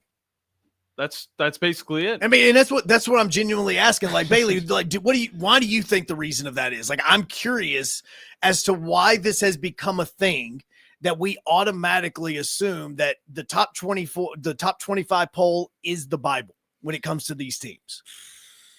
Well, mainly because we've been conditioned for it. I mean, see? Yeah. I mean, because I'm going back to before the playoff even happened. I mean, we had the BCS, we had the computer system going on, and that top 25 was okay. Coaches poll, Who's got the best. Dude, the coaches don't even want to do the national championship. Like what? Like I'm just tired of it, because this whole the whole crux of today has been two things can be true. It sucks that Alabama didn't make the playoff. They had a little bit of a case too, but they needed help. Yeah. Shouldn't have lost Oklahoma. And that the college football playoff bracket system right now is incredibly flawed. I would say that a lot of it is the flawed. 25, like Bandy said, it has kind of been conditioned to us. 25 teams kind of seems odd now whenever you look at a playoff that only is going to hold 12 teams. But here's the thing. The expansion's going to come. We're going to have a little bit more of a reason to have 25 teams. 16 teams. But right now, it feels like there should be, and Bandy, you just said the number I was going to throw out there, 16 teams. There should be the teams that are on the bubble, and then, of course, the teams that are in. That's what we should get. And there were teams on the bubble this time. Exactly. Yeah, they I are. mean, there was the first team out, last team in. But there's still is there Yeah. a possibility that Army, the 23rd team in the country, has a chance to slide on in there? And speaking of them, not really. And speaking of, I'm glad you brought up Army, because speaking of them, and we have Army Navy this weekend. Huge game. I'm looking at it right now. That's the only game that we got on the docket this weekend. Why not take this weekend where Army and Navy are also playing, throw in play-in games, throw in, if you're vying, if we go to, we're eventually going to go to 16 teams, maybe even 24. Maybe That's when it gets gross. It's going to get out of hand. I feel like we're just accepting that. It's going to get out of hand at some point. But you take this weekend, and the teams are on the outside fighting for that 16 spot, 15, 14, all that. You have them play each other. Just have them play this weekend play in for that spot, play in for those final four. I feel like we've just been, it's not even conditioned just to have the top 25, but we haven't been conditioned for this style of football in college football because we have the conference championships. People, of course, talking about, well, those are probably going to be done away with. There's ways you can throw that in there. There's also ways that you could keep them a part of this playoff bracket to where they're actually a part of it, where they are kind of the playoff, like the play-ins that Manny was talking about. But at the same time, it has been set in stone the way throughout the years that, this is supposed to be the best of the best facing off against each other at the end of the season. Well, now they needed more of a reason to get more teams involved. And that's why we don't have the BCS anymore. That's why we went to the 4 teams. That's why we went to the 12 teams. That's why we're going to probably be at 18 teams max. I don't think 24 is a lot. Yeah, 24 is a lot. 18 Imagine being max. that. Imagine being that 25th team. And everybody's like, "Well, Florida State should have won it." That's right. They were 6-6 on the year. They won more games than they lost. Like, come on. But what have you got? But a lot of the cases I've seen for this too have been they're just turning the college football into a mini NFL. They're trying to turn it into a mini NFL. Well, there are things with the NFL though that they do right, or that they do that makes a lot of sense. And so kickoff rule, not so much, but there are things that do make sense. Exactly, and stuff that they do in the NFL. I mean, like I said, it can't translate to college football, but there's a lot of stuff that they do as well that doesn't translate into college football. No, like we talk about how again, we're going off of like they're making it to the wild card, going into the playoffs, and you got to be your conference your division champion. Great. Or like the AFC or the NFC champion. Fantastic. There's only two of those games. There's championship games. Mm-hmm. We have 9 conference championships in college football. Yeah. And a whole playoff system to try to build around at least 6 of them. Yeah. I mean, that was the problem with the 14 playoff is there were 5 Power 5 conferences at the time, and there's always a team going to be left out. And now 4 of them now in a 12-team playoff, you're giving automatic bids to those 4 conference championships. The other 8 teams are just fighting for a spot because they didn't make a conference championship. Mm-hmm. Well, I mean, and this is why I asked about the top 25. Or if you're Notre Dame and you're free, you're not in a conference. Yeah, like if I'm looking at the top 25 again, and I'm thinking about some of these teams that ended up in place A, but if we hadn't had a top 25 for the first 4 or 5 weeks of the season, now would it have helped the South Carolina team? No, they didn't play well at the beginning of the season. Like they genuinely didn't start to come on until after the Alabama game. Right. That's a different type of story, but your SMUs and those types of teams that we honestly be honest. How many quarters of football did you watch with SMU playing in them before it was Saturday night? 2. See, BYU. No, 0. No, and that's what I'm saying is because we were automatically conditioned, and I know that I am, that whenever my game is a blowout, most of the time it's because my team's losing Auburn. And what I do is I go, all right, well, this is a blank matchup versus a blank matchup. Let me go watch that one because that's supposed to be a better game. Yeah. Whereas on the other hand, we've already been conditioned with that number being beside the team's name that this team is X. Like there were times Alabama deserved to be a top 5 team. And then there's other times where honestly, after Vanderbilt, you go, yeah, no, they shouldn't be no top 5 team. But because they were already there, like what Robert said, you could only drop them so far because we're afraid to look bad and all that. So the ranking system going into the college football playoff is the first thing that's messed up because we shouldn't even have any of this, right? Especially with, hold on, let me refresh over here because I've got it pulled up of how many players. Because the last I checked, it went from 662. There's now 742 names in the transfer portal, and that's in the last 15 minutes. Yeah, forgot to mention it's still going on today. By the way, I just wanted to. It just started today. It's not it is going on. It just started today. I mean, like I'm going now and you can select the positions and, who's the best quarterback from this position and that one, like who's the last one that entered, and Braylon Ragland, who played at Georgia State last year, just entered the transfer portal, and he's considered the number 1 quarterback in the transfer portal right now.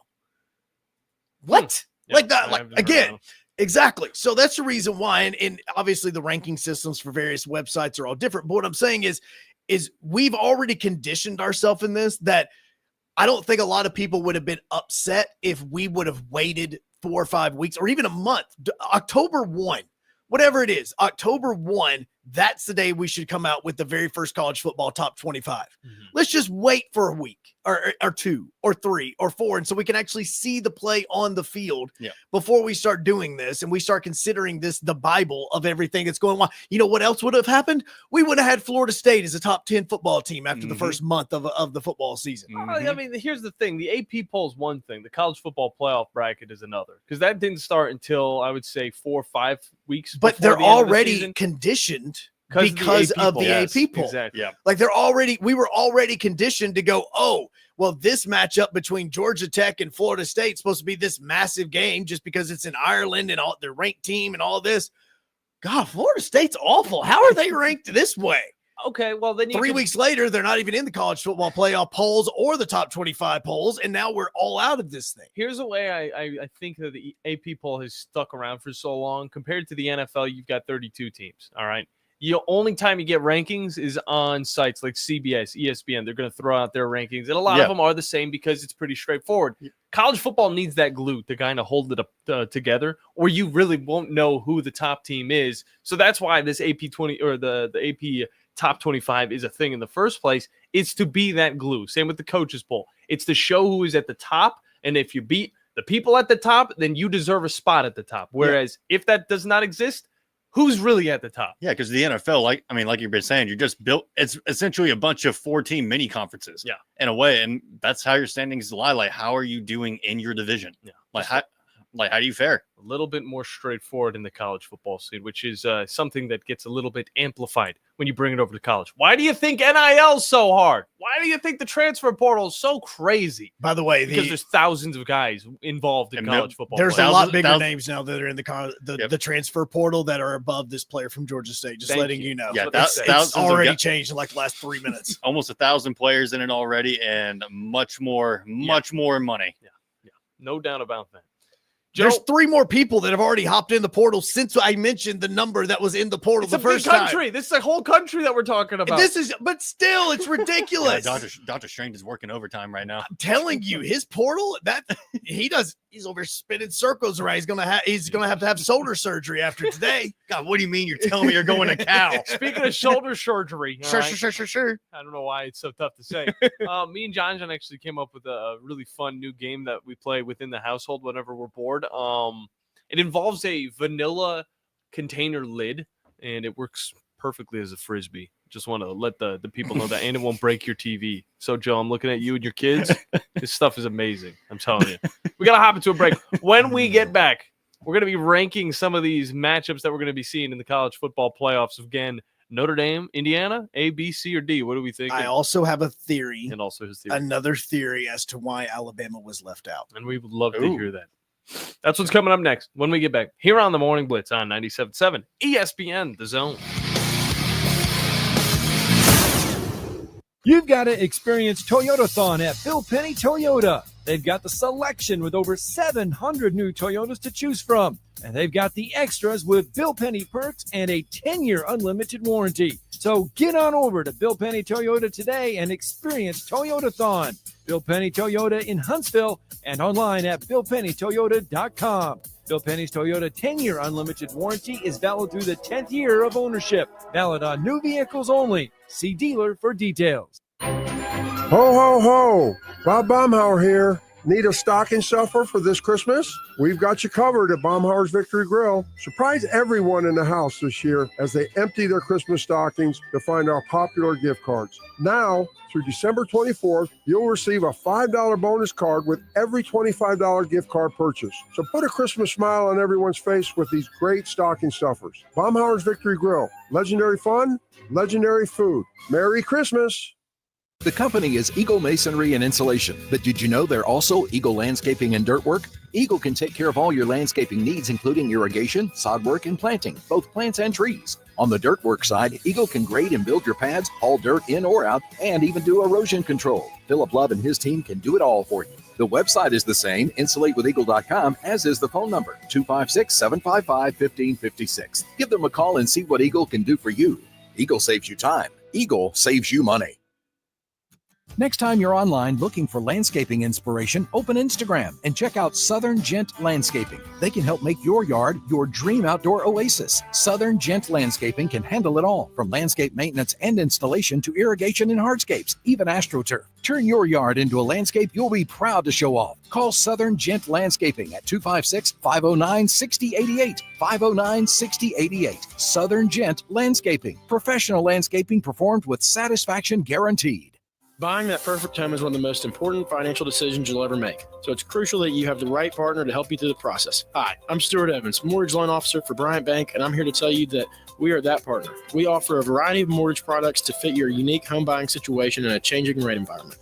That kind of hassle-free approach might not be what you'd expect from a bank, but it's exactly what you can expect from us. Give me a call today or visit me at our downtown Huntsville office and let me show you what banking beyond expectation is all about. Bryant Bank Equal Housing Lender, NMLS ID 2428943, member FDIC. Are you tired of chasing a roofing contractor to show up on time or even show up at all? I'm Sam Fleming with Fleming Roofing and Restoration. Our motto at Fleming Roofing is we show up.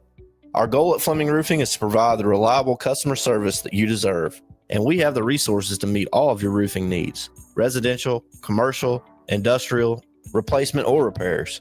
We are manufacturer certified for roof coatings, single-ply membranes, and asphalt shingles. Whenever you need a roofing professional you can count on, call Fleming Roofing and Restoration. We are committed to finding the solution that meets your needs. We don't have quotas or heavy-handed sales tactics. Fleming Roofing, we have expert experience. We show up. Free estimates, residential, commercial, industrial, replacement, or repairs. Check us out at FlemingHSV.com. FlemingHSV.com. When you need a quick response, it's Fleming Roofing and Restoration. We show up. Yo, this man, you know what I'm saying?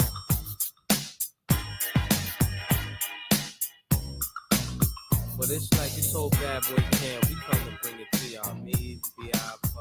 256-576. 97.7. Hey, get in on the Morning Blitz on this Monday, as we do have not only Monday Night Football taking place between the Cowboys and the Bengals tonight Simpsons. at 7:15. There are the Simpsons, so you can watch it on ESPN, you can watch ABC, you can watch it on Disney Plus, wherever you want to. It's a little bit more appealing too than the Jags and the Falcons that played last season in Andy's room for Yes. the Disney game. But Andy's room was really cool. It was really cool. It was. But hopefully they worked out some of the kinks, because honestly that game, maybe it was just actually the football on the field that wasn't entertaining. But yeah, maybe that's going to be fixed tonight. Also coming up tonight on our alternate station, Talk Radio WZZ and HD2, you have the number 14 team in the country, UAH, hosting West Florida over at Spraggins Hall. Tip off for that. It's roughly around 7:30. Nice. I say roughly just because it's kind of based on whenever the women's wrap up, as they played a quote unquote bad game. Is what I So determined this as. They only won by 30. Yes, exactly. Dude, I'm not kidding. Like, I even told one of the assistant coaches this after the game, because we were talking. I was like, it's kind of crazy when you look back at the game and you say, you ladies really didn't play good today, but you still won by like 30 points. That's how different basketball is right now over at Spraggins. So, yeah. Kind of speaking of UAH, got a little bit of a question for you. You were at the game. There's a rumor going around that the entire UAH baseball team got kicked out of the men's basketball game. Yeah. What exactly happened there, Mr. PA announcer?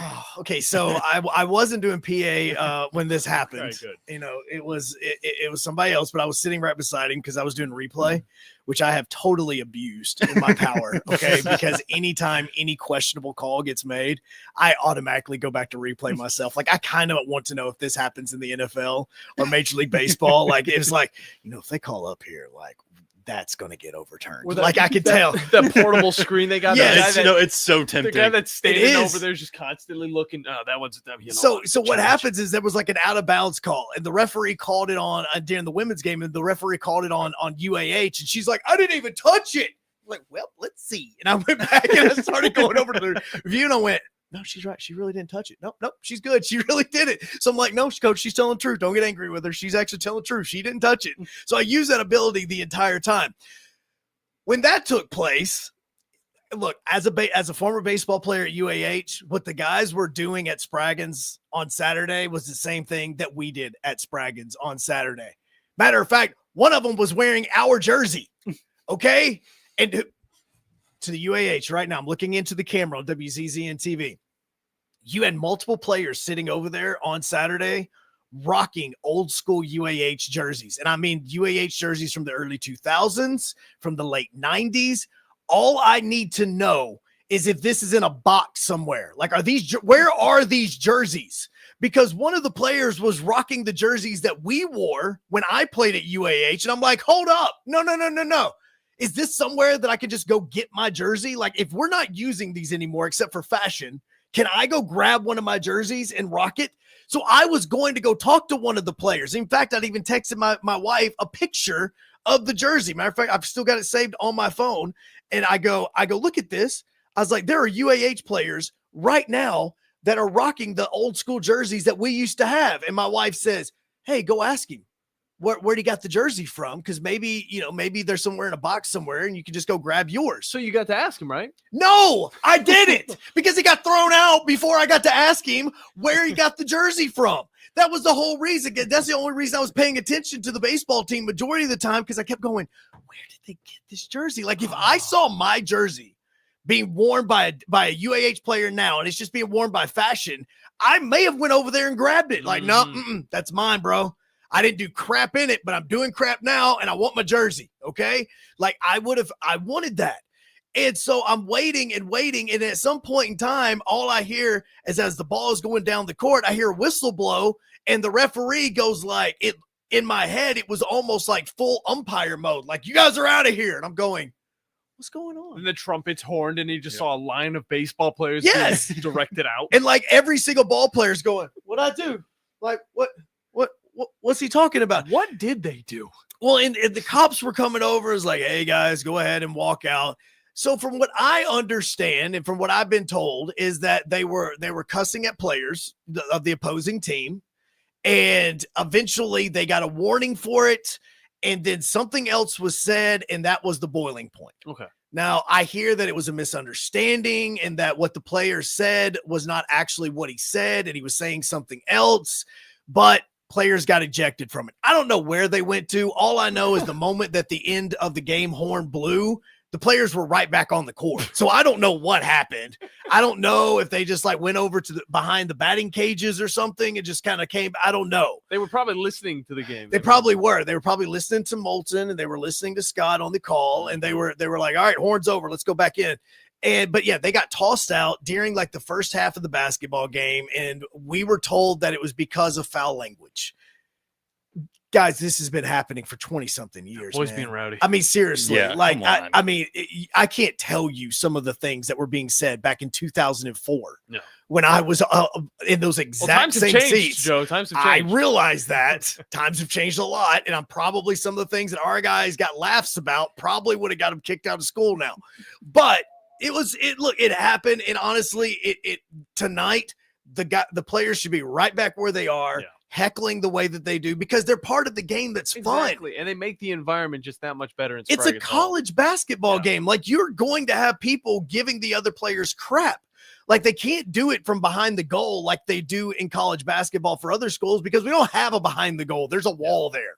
Okay, so they're doing it from the student section that's kind of boxed off right there, and they're good to go. What was really funny is that not only did the players get kicked out, but some of the people sitting behind the players also got kicked out. And about a minute or so later, you saw them walking back in, and so they probably were like, "Hey guys, I'm not involved in this. I'm just here for the game. I'm not here. I'm Next not part of it." time, maybe just keep it like PG-13. You know, don't go to that R rating. didn't do anything wrong, yeah, no, I mean, keep it, stay rowdy. That's all. Again, I don't know way up until verbatim the what end. was said, but I'm just saying that they've been doing this all season long, and it's not been a big deal. And I expect them right back there tonight at Spraggins again. Good thing you weren't doing the PA because I could hear you just chuckling whenever you see them going out. You're just like, oh, No, you know what you would have heard? It would have been like, it'd be like, Murr for 3. What are you doing? Come on. Like I would have been saying that because the entire gym just busted out in a massive boo. Like, I mean, it was the loudest boo that I've ever heard in Spraggins Hall when the baseball team got kicked out. Let's head over to the phone lines before we get into, of course, more of the college football playoff talk and, of course, the goofs and the gaffs. Bama Brad's on with us. Bama Brad, how are you doing, sir?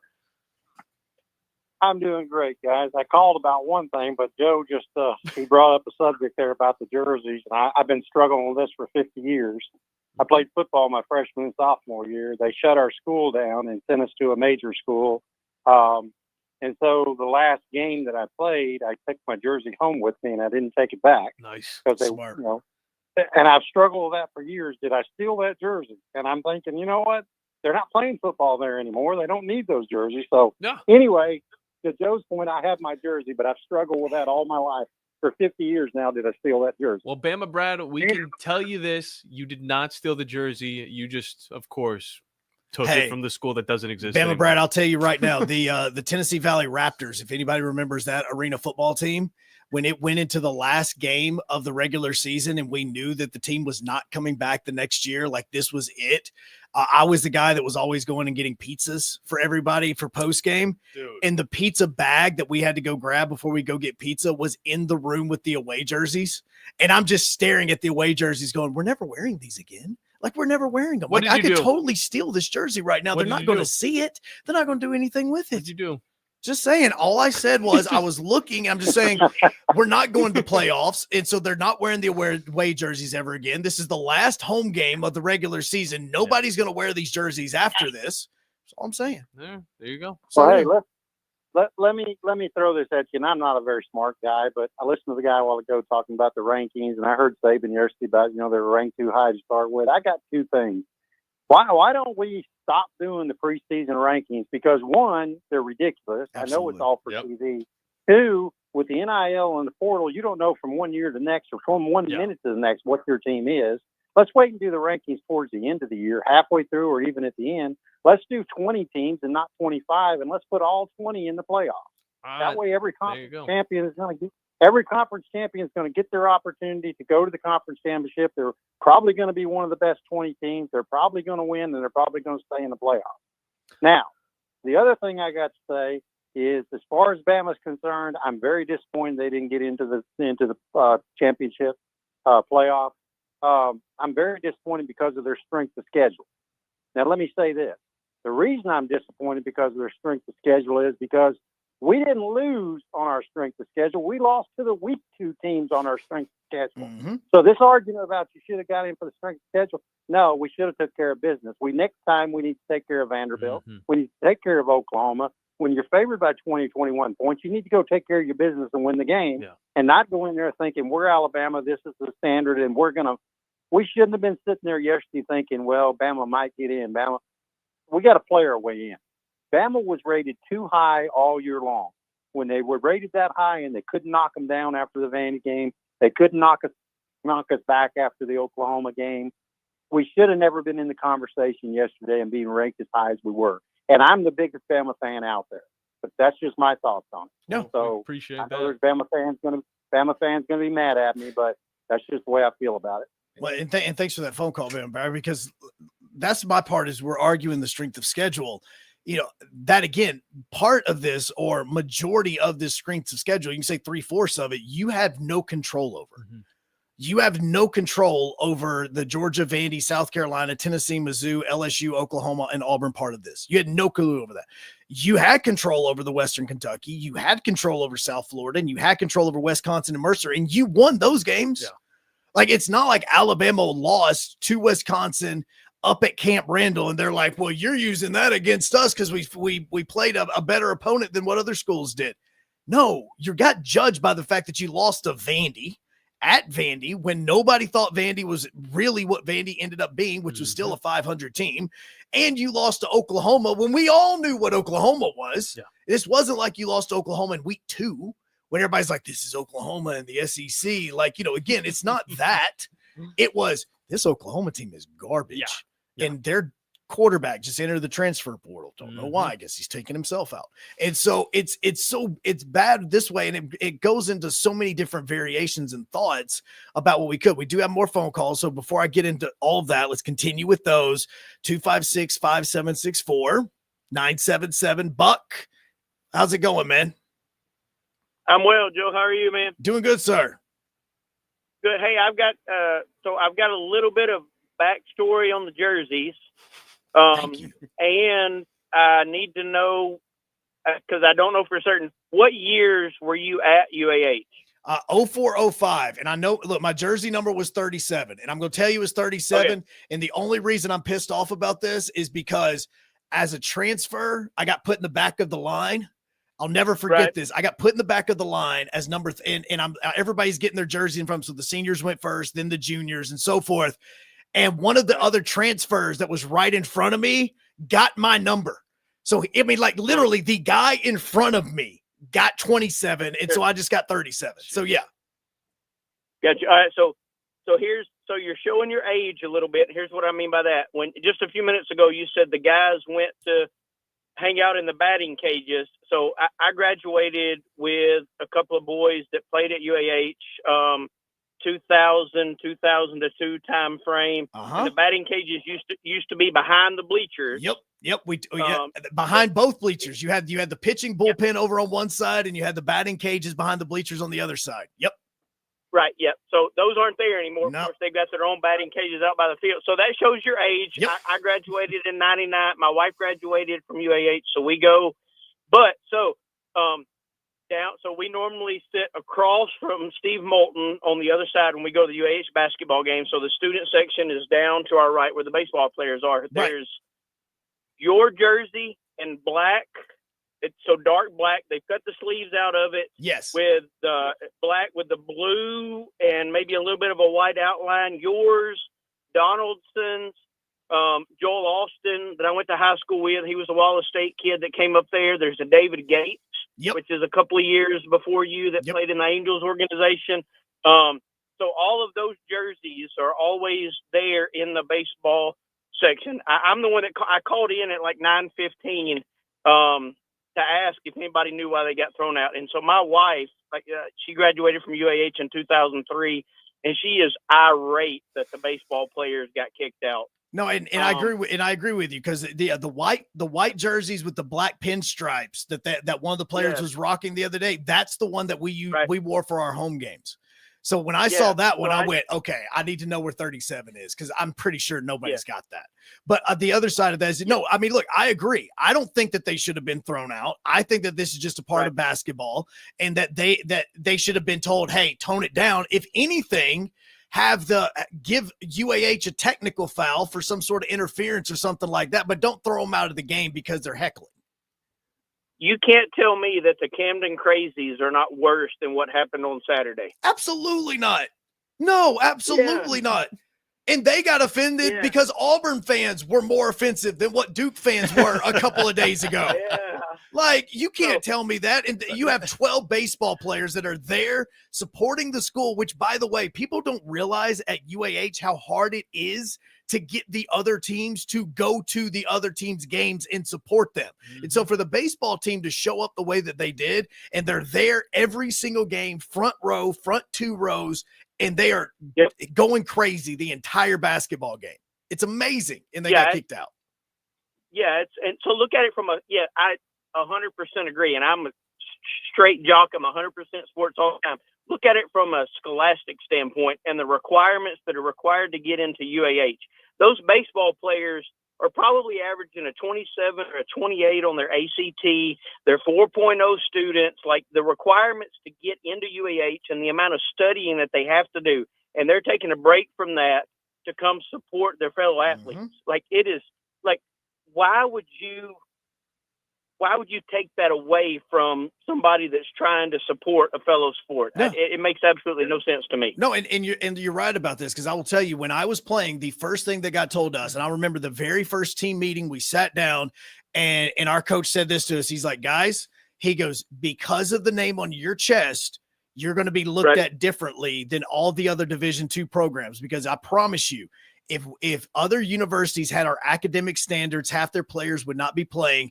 And what we are considered in Division II is we are considered the Notre Dame of Division II athletics because our standards are so high in our academics and the way that we looked at and having to keep those grades up and continue to play, we are looked at differently than everybody else. And it's true, because you do have to have a great GPA. You have to be extremely smart to get into the school. And you've got 3 guys on this show that have all been to the school. Right. Absolutely. So I'll say this. My wife and I will be at the game tonight. We'll be on opposite side of where you and Steve Moulton are. I know you're down on court side and Steve's up above. If I see 37 with Hunk a pillar, I'll walk across, introduce myself to you, and say, hey, this is where your jersey's at. See if we can go get it for you. Absolutely. I appreciate it. That is my goal. Thank you for that, Buck. I'm telling you, the moment I saw him rocking the jersey, and it wasn't the first time, and I'm sitting going, okay, so where are all our jerseys? I want to know, because there's some players, really good players from Team 1 of them's coaching Madison Academy right now, that was just absolutely fantastic players for the school. I'm pretty sure they got their jersey. Okay. I didn't do crap for the baseball team. My arm was shot. I didn't do diddly. I just want my jersey now that I know it's somewhere in the box. Right. I mean, seriously, like I've got my high school jerseys. I've got all the jerseys from all the different tournaments and traveled and all that. If I could figure out a way to get my baseball jersey from UAH, I'm in, man. Give it to me. Since we're talking about it, what's the youngest jersey you have? The jersey you I wore when you were super young, first starting out in sports. I have my T-ball jersey. Your T-ball jersey? I have my T-ball jersey because I was number 3 in the very beginning. What team you play for? It was the Braves. What do they have any sponsor to it? No. Oh no. It's just a Braves. No, absolutely. Almost every single team in our YMCA league just had team names. Same. We went to the Winning Edge, and we had all of our T-shirts, and we had all this stuff. So Love those guys. I started at number 3.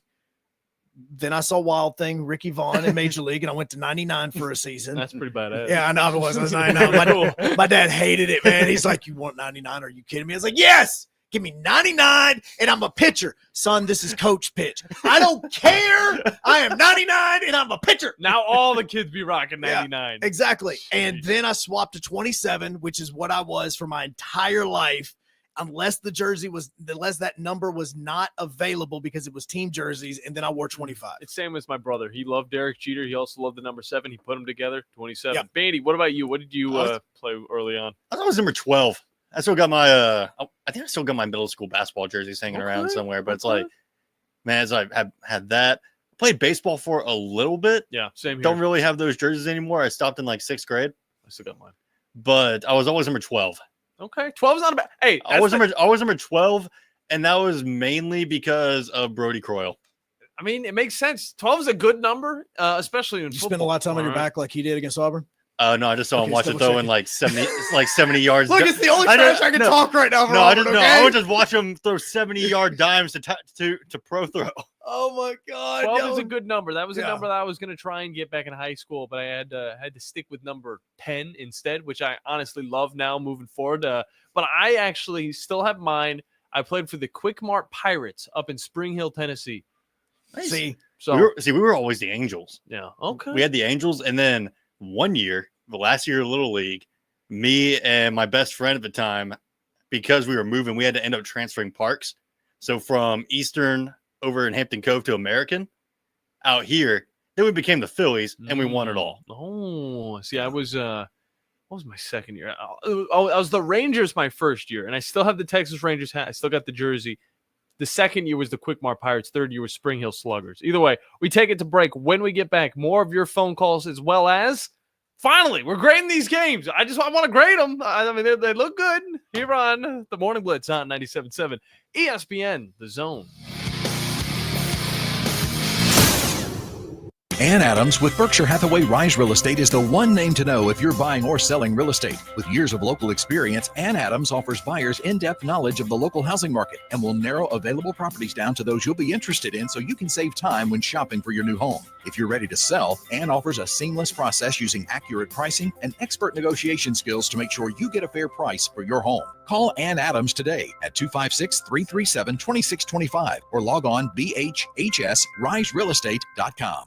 By now, you know about Eagle Masonry and Insulation, and maybe you know that Eagle also does landscaping and dirt work. But how about after paint work? Shower doors, shelving, and mirrors, all taken care of by Eagle, the same Eagle that takes care of all your masonry, insulation, and landscaping needs. Eagle brings the same level of expertise to all these disciplines, and they're ready to provide you with a free quote. The website is the same, insulatewitheagle.com, as is the phone number, 256-755-1556. Give them a call and see what Eagle can do for you.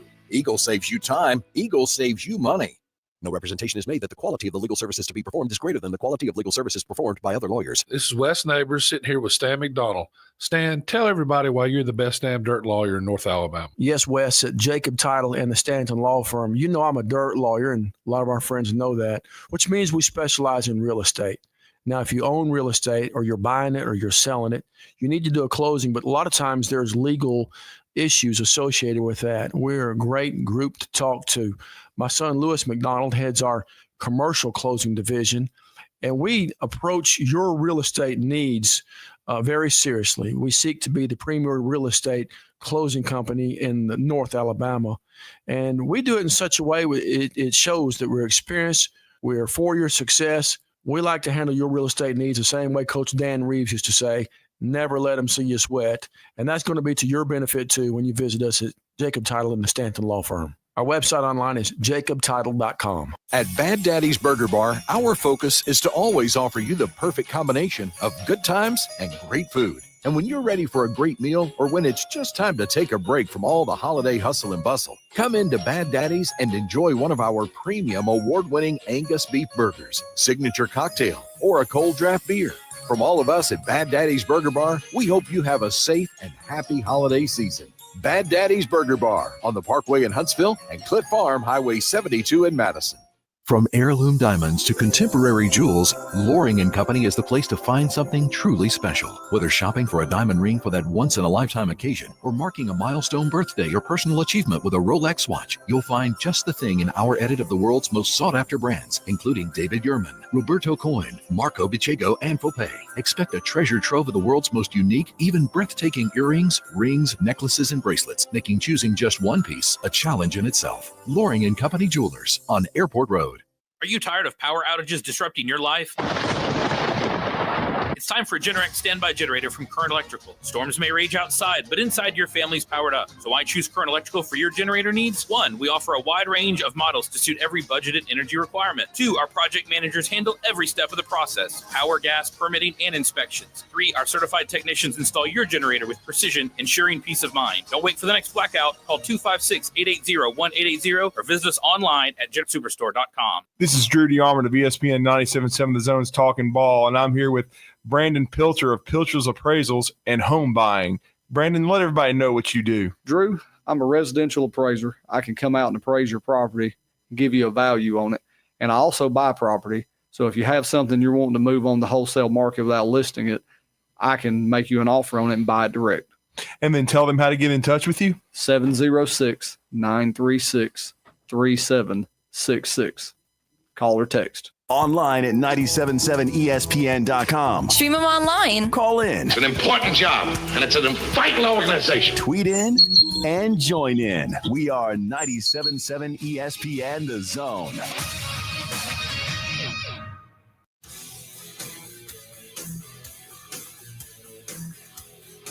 Final segment, final call. You to get your calls in, 256-5764. 97.7. Number 2, get into the Morning Blitz as we wrap everything up. And we do have a little bit of breaking news. Some still hopeful about this, but an MRI has come in. Of course, a UCL injury for Carson Beck. That either means it's a tear or it's damaged. That means that he's probably not going to play in the next game. I'd see that definitely being the case. Gunnar Stockton, of course, that next man up, honestly looked pretty good, finishing off in the second half of that game against Texas. But at the same time, even he took a hit.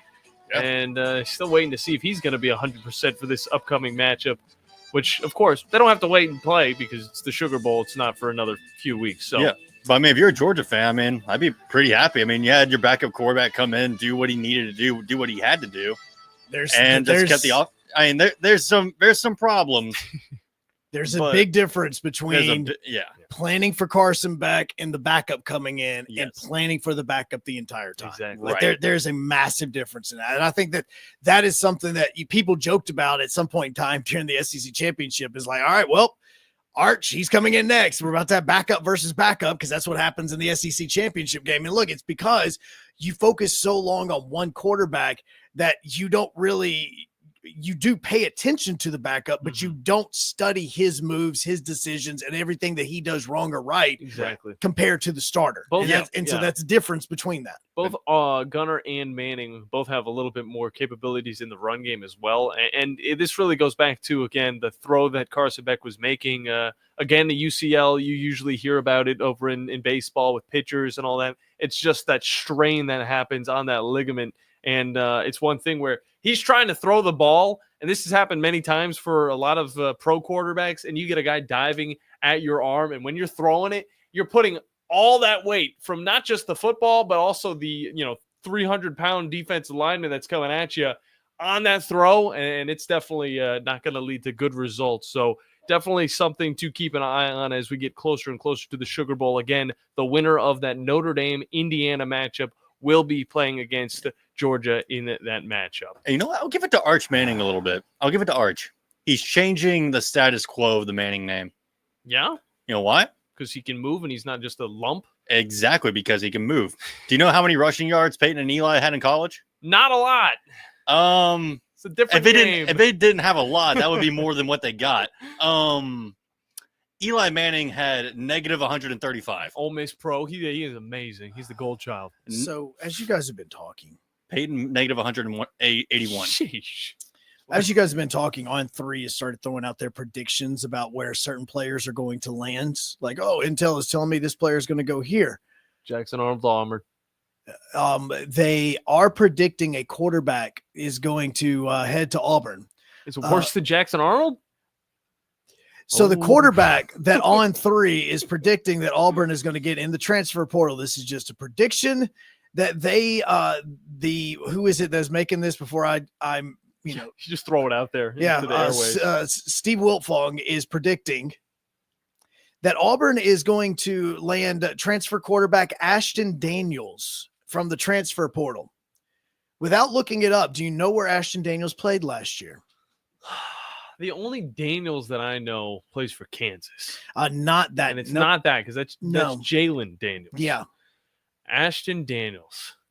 Is it an FBS program? Yes, it is an FBS program. Okay. All right. Is it backup quarterback for Texas State? No. Just wanted to throw that out there. He was in a Power 4 conference. Oh, okay. All right. He played at Stanford. He was the starting quarterback for Stanford last year.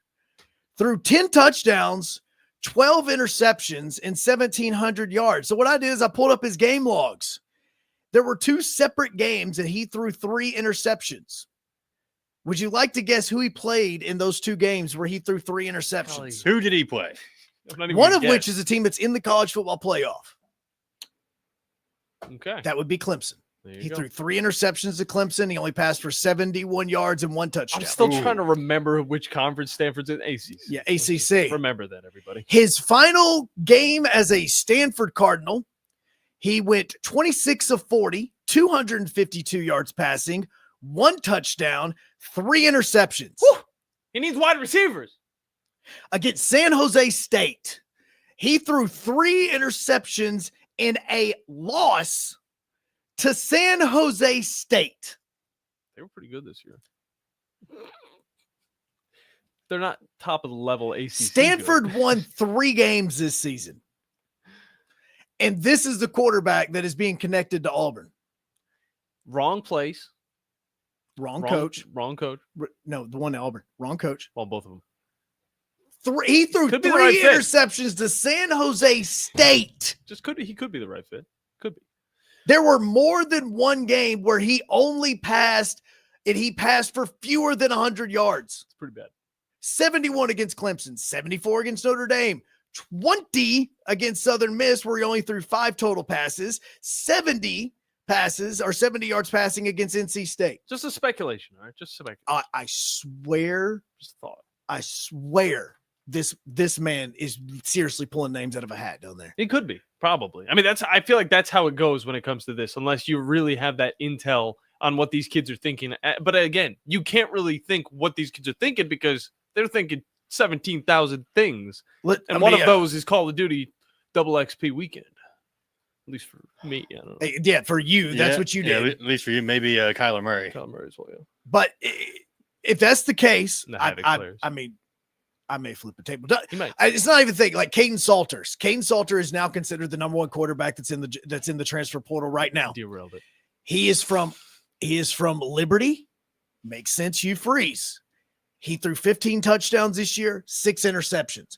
That even makes more sense to me than the guy that threw 12 interceptions and 3 of those at San Jose State in a loss. It just sounds like a worse version of Peyton Thorne. I mean, this is the reason you guys don't want Jackson Arnold. I truly believe that he's a double spy. Golly. I think he was brought in to make this program even worse than what it was. I genuinely think that. Real quick, before we get out of here, I'd like to remind you guys we got a Christmas party coming up. Yes. We're not going to get the grades in today. I'm not going to try and rush that. We got a lot to throw at those games. But Christmas party, Flow, on the 16th. Put that date down in your calendar again. Get a present, bring it, drop it off for our toy drive. You and your family get to jump for an hour as well as join in on the festivities like eating some food as well as some possible giveaways that we'll have over there. On top of that, there's a huge TV. So once your kids are jumping around, there's a massive you can sit down and relax and watch some amazing sports talk, whether it's going to be, of course, the Tom Abraham Show or, of course, the drive. That will be definitely on that big screen. We're going to put it on, and they're going to be on camera. That's right. I said it. Wes might not want to be on it. Steve might also not want to be on it, but they're going to be on it. A shot of the jumping of the trampoline where kids are jumping around. Yeah, well, that honestly is probably a better idea. Yeah. Either way, lots of fun to come with the WZZN, and make sure you guys are subscribed to the channel so you guys can also watch the Tom Abraham Show when it comes up at noon. Joe Hunk, of course, going to be on that one as well. We also have the drive tonight, so look forward to that, as well as, of course, UAH basketball. And we cannot forget about the NFL football that is also going to be coming your way tonight. A lot of people are going to be watching the Simpsons version, but Dallas, Cincinnati tonight, starting at 6:30. You talked about Carson Beck. There are multiple people that are saying, yes, he is going to, in fact, miss the Sugar Bowl. Yeah, definitely seems that way. Well, we're not going to miss you guys tomorrow because we'll be here. 22 hours, we'll be back here on the Morning Blitz on 97.7 ESPN, The Zone. The state's largest orthopedic group is growing to meet the needs of the patients in our community. The Orthopedic Center has long been the most trusted name in orthopedics in North Alabama. So as our area continues on the fast track, so does the need for premier orthopedic care anywhere and anytime you need it. TOC is proud to announce the opening of our new locations in Albertville and Hampton Cove, along with the grand opening of our newest office in Decatur. These clinics will offer the same high-quality orthopedic care you have come to associate with TOC, with the convenience of being closer to home. As a patient, your time is your most precious asset, and we recognize that at TOC. That's why we are also proud to announce the opening of our urgent ortho clinics to handle those bumps and bruises that need prompt attention. These clinics are available to care for acute orthopedic injuries with no appointment necessary. With 38 physicians, 20 centers of excellence, and now more than a dozen locations to serve you, TOC will continue to be the name you turn to for the best orthopedic care at the right time. Visit our website at visittoc.com for more information. TOC, helping you live a better life. Merry Christmas, everyone. Bob Baumhauer here. Are you out of ideas